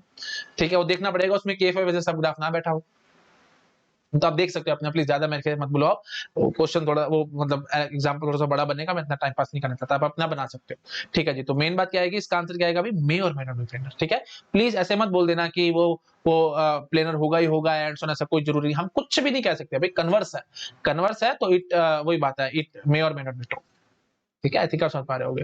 Delta is less than equal to 5 है, क्योंकि 4 होगा ना, 4 is less than equal to 5 है, तो वो कनेक्टेड सिंपल प्लेनर ग्राफ होगा ही होगा। मैं इस बारे में कुछ नहीं कह सकता भाई, no guarantee. Question to question देखना पड़ेगा हमारे को, क्या होगा और क्या नहीं होगा। जनरली हम लोग फॉल्स मान के चलते हैं। फॉल्स का मतलब क्या होता है कि it is not always true, it is not always true, है ना, कभी हो भी सकता है और कभी नहीं हो सकता। प्लीज ये सब आपको पता होगा, मेरे ख्याल मेरे को बार बार बोलने की जरूरत नहीं है। ठीक है जी, और लॉजिक देखो अगर आपको याद नहीं आ रहा था, मे और मे नॉट बी ट्रू, मतलब मे और मे नॉट बी प्लेनर, ये बात आप समझ चुके हो गए। ठीक है जी, आगे मैं बढ़ रहा हूँ। ठीक है, हाँ जी, ठीक है जी। चलो अब एक एक बस ये थ्योरम बची है, दैट्स इट, बस इसके बाद हमारा लेक्चर हो जाएगा। वीडियो थोड़ा सा लंबा हो गया, सॉरी फॉर दैट, बट मैं चाहता था कि प्लेनर का काम खत्म हो जाए इस लेक्चर में, इसलिए मैंने थोड़ा सा लंबा कर दिया। ठीक है जी, अब आगे देखो क्या कह रहे हैं, in a connected simple planar graph with no triangles delta will be less than equal to 3। बहुत सिंपल है, जैसे मैंने अभी आपको पढ़ाया था बिल्कुल वैसे ही करेंगे। वन वे थ्योरम बनेगी, अगेन वही, connected simple planar graph with no triangles implies delta is less than equal to 3। तो वही बात है, प्लीज अपने आप 4 वेज बना सकते हैं, वो आपके लिए होमवर्क है, आप अपना बनाओगे, चारों तरीकों से बोलोगे, है ना। तो इसका इसका कन्वर्स क्या हो जाएगा जी, delta less than equal to 3 implies connected simple planar graph with no triangles. तो वही बात है, ये विद नो ट्राइंगल, तो ये फॉल्स है। Falls in the sense this is not always true, ये कभी ट्रू हो भी सकता है, कभी नहीं हो सकता, इस बात की कोई गारंटी नहीं है कि हमेशा ट्रू होगी। ठीक है, इस ये आपको पता है ना भाई, पी इंप्लाइज क्यू को हम लोग ट्रू कब कहते हैं, जब when this is always true, है ना। बट फॉल्स कब कहते हैं, कभी ट्रू और कभी फॉल्स, हम उसके बारे में कुछ कह नहीं सकते। तो वही चीज मैं यहाँ पे कहने की कोशिश कर रहा हूँ, ये इसको मान लो पी, इसको मान लो क्यू, तो ये पी इंप्लाइज क्यू को मैं फॉल्स कर रहा हूं, मतलब ये कभी ट्रू हो भी सकता है, कभी नहीं भी हो सकता, मैं इसके बारे में कुछ नहीं कह सकता भाई, वो एग्जांपल टू एग्जांपल मेरे को देखना पड़ेगा, है ना। तो मतलब this statement can be sometimes true and sometimes false, I can not say anything, example to example depend करेगा। बट ट्रू कहने का मतलब क्या होगा, it is always true. I think आप ये सब जानते हो, लॉजिक में मैंने सब बता रखा है। ठीक है जी, तो वो होमवर्क में आप अपने आप देख लेना भाई, 4 वेज बनेंगे, 4 वेज अपने आप देख लेना। मैं बस इसका आपको थोड़ा सा प्रूफ दे देता हूँ, थोड़ा सा हिंट दे देता हूँ, आपको अपने आप से प्रूफ भी आ जाएगा। ठीक है जी, तो वही बात है जी, मिनिमम डिग्री वाली कहानी है, तो मिनिमम डिग्री में कैसे निकालो भाई, तो मैं क्या बोलूंगा जी, वही बात 2e by n by delta delta theorem. याद नहीं आया तो डेल्टा डेल्टा थ्योरम देख के आओ भाई, वीडियो देखना, मैंने डेल्टा डेल्टा थ्योरम मैंने बना रखा है, नाम ही टाइटल यही था, डेल्टा डेल्टा थ्योरम करके था, आई थिंक सो, एंड आप चेक कर लेना, मैंने एक्सप्लेन किया होगा। ठीक है, ये सब चीजें मैंने बता रखी है। तो ये एवरेज डिग्री है ना, हाँ जी, तो ये मिनिमम डिग्री, ये मैक्सिमम डिग्री और ये एवरेज डिग्री। ठीक है जी, तो अभी मैं आपको समझाया क्या था, नो ट्राइंगल वाले में ई और एन में क्या रिलेशन था भाई, E should be less than equal to 2n minus 4। ठीक है, ये मैं अभी आपको बता करके आया था। ठीक है जी, तो बस अब मैं क्या बोलूंगा, delta should be less than equal to 2e by n का floor function, and e is already less than 2n minus 4। तो ठीक है जी, इनइक्वालिटी पे कोई फर्क नहीं पड़ेगा, 2 into 2n minus 4 bye n। ठीक है जी, का फ्लोर फंक्शन। ठीक है जी, तो delta should be less than equal to 4n minus 8 divided by n का फ्लोर फंक्शन। फिर वही बात आ चुकी है, देख पा रहे होगे आप लोग, 4 minus 8 by n, n tending to infinity ले लो, बहुत बड़ा नंबर ले लोगे तो फिर 0.00 वही वाली बात आ जाएगी, समझ गए हो ना भाई, 4 माइनस 0.0000, जितनी बार जीरो लगा लो 1 लगा लेना, और उसका फ्लोर फंक्शन आप चाहते हो, और वही बात है 3.99 कुछ आ जाएगा, और फ्लोर फंक्शन लेके आओगे तो वही बात है, ये घुमा फिरा करके क्या बन के आएगा, 3 ही बन के आएगा। तो delta should be less than equal to 3, hence proved, that's it. इस पे मैं क्वेश्चन और वो सब मैं टाइम पास नहीं करना चाहता, मैंने आपको बेसिक कंसेप्ट क्लियर कर दिया है, आप नोट डाउन ये सब कर सकते हैं। ठीक है, अगर दिक्कत लग रही है, दिख नहीं रहा ढंग से, तो लो भाई, ये एक बार अच्छे से एक बार नोट डाउन कर लो, लिख लो सारा, और उसके बाद ये जो बचा पार्ट है आप इसको नोट डाउन कर सकते हो। ठीक है जी, बार बार समझा रहा हूँ, वन वे थ्योरम है, जैसे मैंने अभी आपको यहाँ पे समझाया था ना, ये देखो यहाँ पे जो मैंने आपको अभी क्लियर किया था, ये सारे अलग अलग 4 पार्ट समझाए थे, यही सब आप अपने आप होमवर्क में इसके लिए करके देख लेंगे, मैं यहाँ पे बार बार चीजें रिपीट नहीं करना चाहता, बिल्कुल सिंपल कहानी है, सेम टू सेम सारा कुछ रिपीट होना है, क्यों मेरे से टाइम वेस्ट करवाते हो, आप अपने आप कर लेना। ठीक है जी, 4 तरीकों से लिख लेना अच्छे से, प्लीज नोट्स में रिक्वेस्ट कर रहा हूँ, प्लीज चारों तरीकों से अच्छे से लिखना अपने नोट्स के अंदर। ये this implies this will be false, मतलब इट मे और मे नॉट बी ट्रू, है ना। तो ये कन्वर्स इनवर्स क्या हो जाएगा, इसको भी फॉल्स कर लेना, इसको भी फॉल्स कर लेना, मतलब इसका भी नॉट, इसका भी नॉट। ठीक है, और कॉन्ट्रावर्सी क्या होगा, इसका नॉट इंप्लाइज इसका नॉट, याद होगा भाई सबको, है ना। ये तो वही बात है, लो भाई मेरे को एक्चुअली सेटिस्फेक्शन होती है, पी इंप्लाइज क्यू है ना ये। हाँ जी, तो ये अब आपको अपने आप से गेस करना है, P implies Q which is direct, ये ट्रू है, not q implies not P, this is Contra positive, obviously it will be always true, है ना। बट जो क्यू इंप्लाइज पी का हो गया कन्वर्स, फॉल्स है, फॉल्स मतलब नीड नॉट बी ट्रू, कभी हो भी सकता है और कभी नहीं भी हो सकता, और inverse not P implies not Q, है ना, वही बात है, ये भी फॉल्स। कभी होगा कभी नहीं होगा वो मुझे नहीं पता, क्या होगा क्या नहीं होगा, एग्जाम्पल टू एग्जाम्पल हमारे को देखना पड़ेगा कि क्या आंसर आ रहा है not P implies not Q का। ठीक है, तो आई थिंक क्लियर होगा, सबको ज्यादा बोलने की मेरे को जरूरत नहीं है। ठीक है जी, चलिए ठीक है, ओके ठीक है, नोट डाउन कर लो इसको, फिर मैं बस ये वीडियो लेक्चर अपना ओवर करते हैं, फिर नेक्स्ट लेक्चर में हम लोग नेक्स्ट टॉपिक स्टार्ट करेंगे। ठीक है, okay, thank you so much, bye bye.